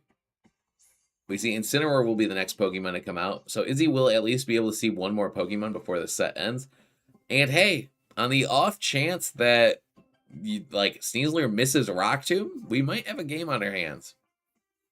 But that's a big if. Also, you could always just like click Protect with Sneasler and like be like, I don't need to play this immediately. I don't need to like go for the gambles right now. We are going to see Charizard is going to choose the Mega Evolve. Still have trauma from Rock Slide Chomp 4 flinches in a row. That is trauma. That's real. That is real trauma. Just be glad that Charizard didn't get Pledge, because if he had Fire and Water Pledge, he could make it so Garchomp's flinches are even more likely to happen. We see the double up into Charizard saying, hey, I do not want to deal with this thing. Actually, Charizard making Basculegion have to carry even more weight on its shoulders because now it's set the sun, which means it can't use its water moves as effectively. We are going to see a Last Respects come out, remove that Sneasler, and Izzy says, you know what? I might not be able to take the set, but I can definitely see who your final Pokemon was and make game plans for next game. And that final Pokemon being Swampert. I mean, hey, on the off chance that Rock Tomb missed, I think that Izzy would have probably been able to potentially run away with this game because they would have been able to throw out a big old Solar Beam into that Swampert and then throw some chip damage Incineroar's way. So I think this game was a lot closer than it originally looked. Swampert's going to go for a Protect. This is a -1 Basculegion, so it can only really throw Last Respects out in the sun. And we're probably going to see a Throat Chop to end it. Zach says this is going to be my win. And that's going to take us to game number 2.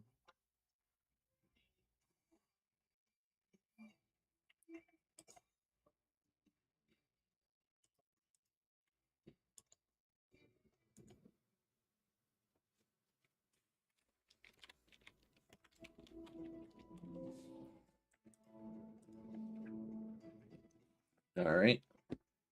Well played to both players. The question now is going to become, how do they adapt to this? That is always the question on our minds. Let's see. All right, so obviously the big problem here was that Sneasler, and Izzy didn't choose a path that gave it, gave the choreograph or gave the team like a clear route of where to go. Because like because of that Light of Ruin, because the ability to double up with that Rock Tomb, like basically they were in trouble off of the gate or from the gate. With Rock Tomb and Light of Ruin ensuring a KO provided they both hit, like they were in such a rough position. I don't think we see the same lead from Izzy, but the question is does Zach call that out and counter that next lead? We see Izzy wants to have the guaranteed Tailwind so that they have speed control, and because of that, they're going to be able to fire off attacks a lot quicker. There's no fake out on this Sneasler, which means that it can't stop this Whimsicott from clicking Tailwind turn 1. And because of that, they're able to throw off big wave crashes. We're going to see Sneasler retreat, saying, you know what, I don't want to risk losing this Pokemon too early here. And in its place comes the Incineroar. Incineroar will get a Intimidate out, making it so that this Basculegion isn't as impactful. All right. And then Fairy Aura is going to activate, meaning that this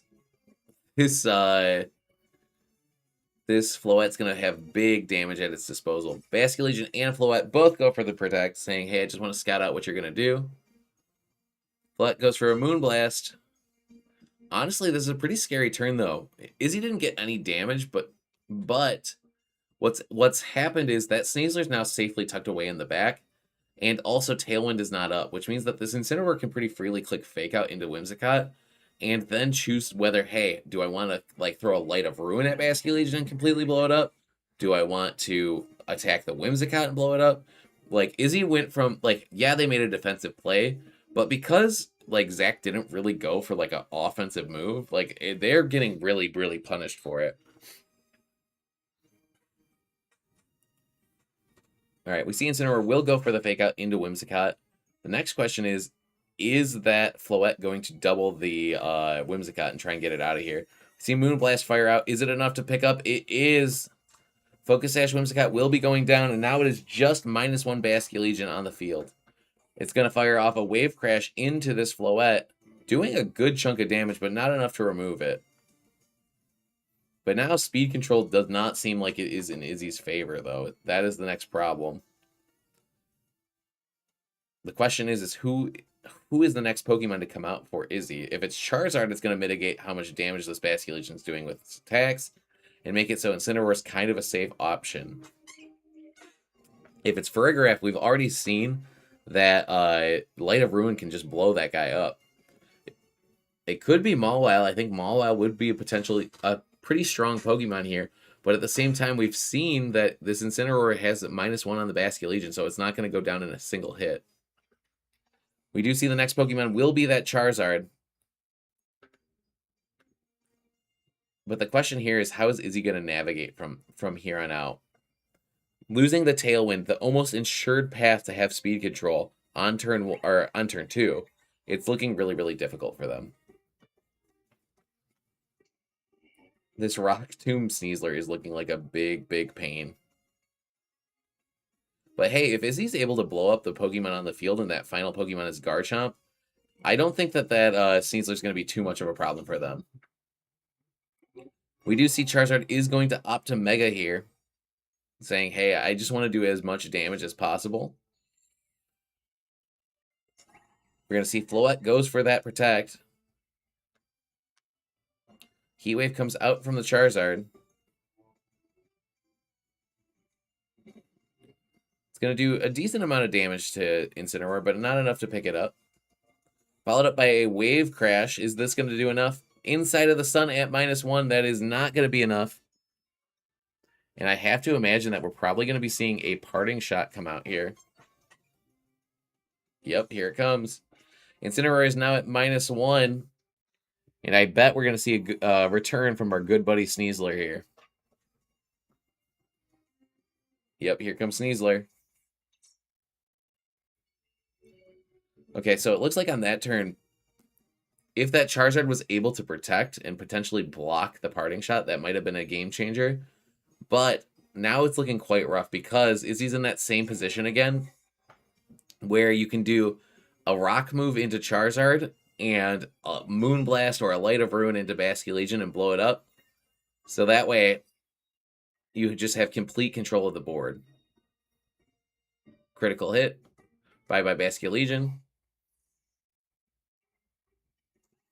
And who is the fourth and final Pokemon? It's Garchomp. I mean, the thing is, though, it's like, yes, this Charizard is at -1, but like if they call the Rock Tomb incorrectly here, Charizard could probably throw out 2 moves, and then it's still going to have to beat the fourth Pokemon on Zach's side of the field. Okay, so we see Zach is going to go for the Protect here. We see Rock Tomb is going to go out into the Charizard. Did Garchomp go for the Earthquake?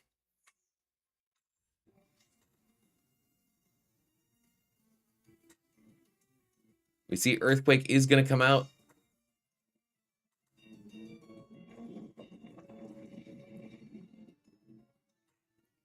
There goes Sneasler. There goes the first Pokemon. The next question is, who are the remaining Pokemon for Zach? All right. Izzy's putting all of its faith on Garchomp to take all 4 KOs. Oh no, it's Whimsicott. That is not the Pokemon you want to see if your final Pokemon is Garchomp. Oh no.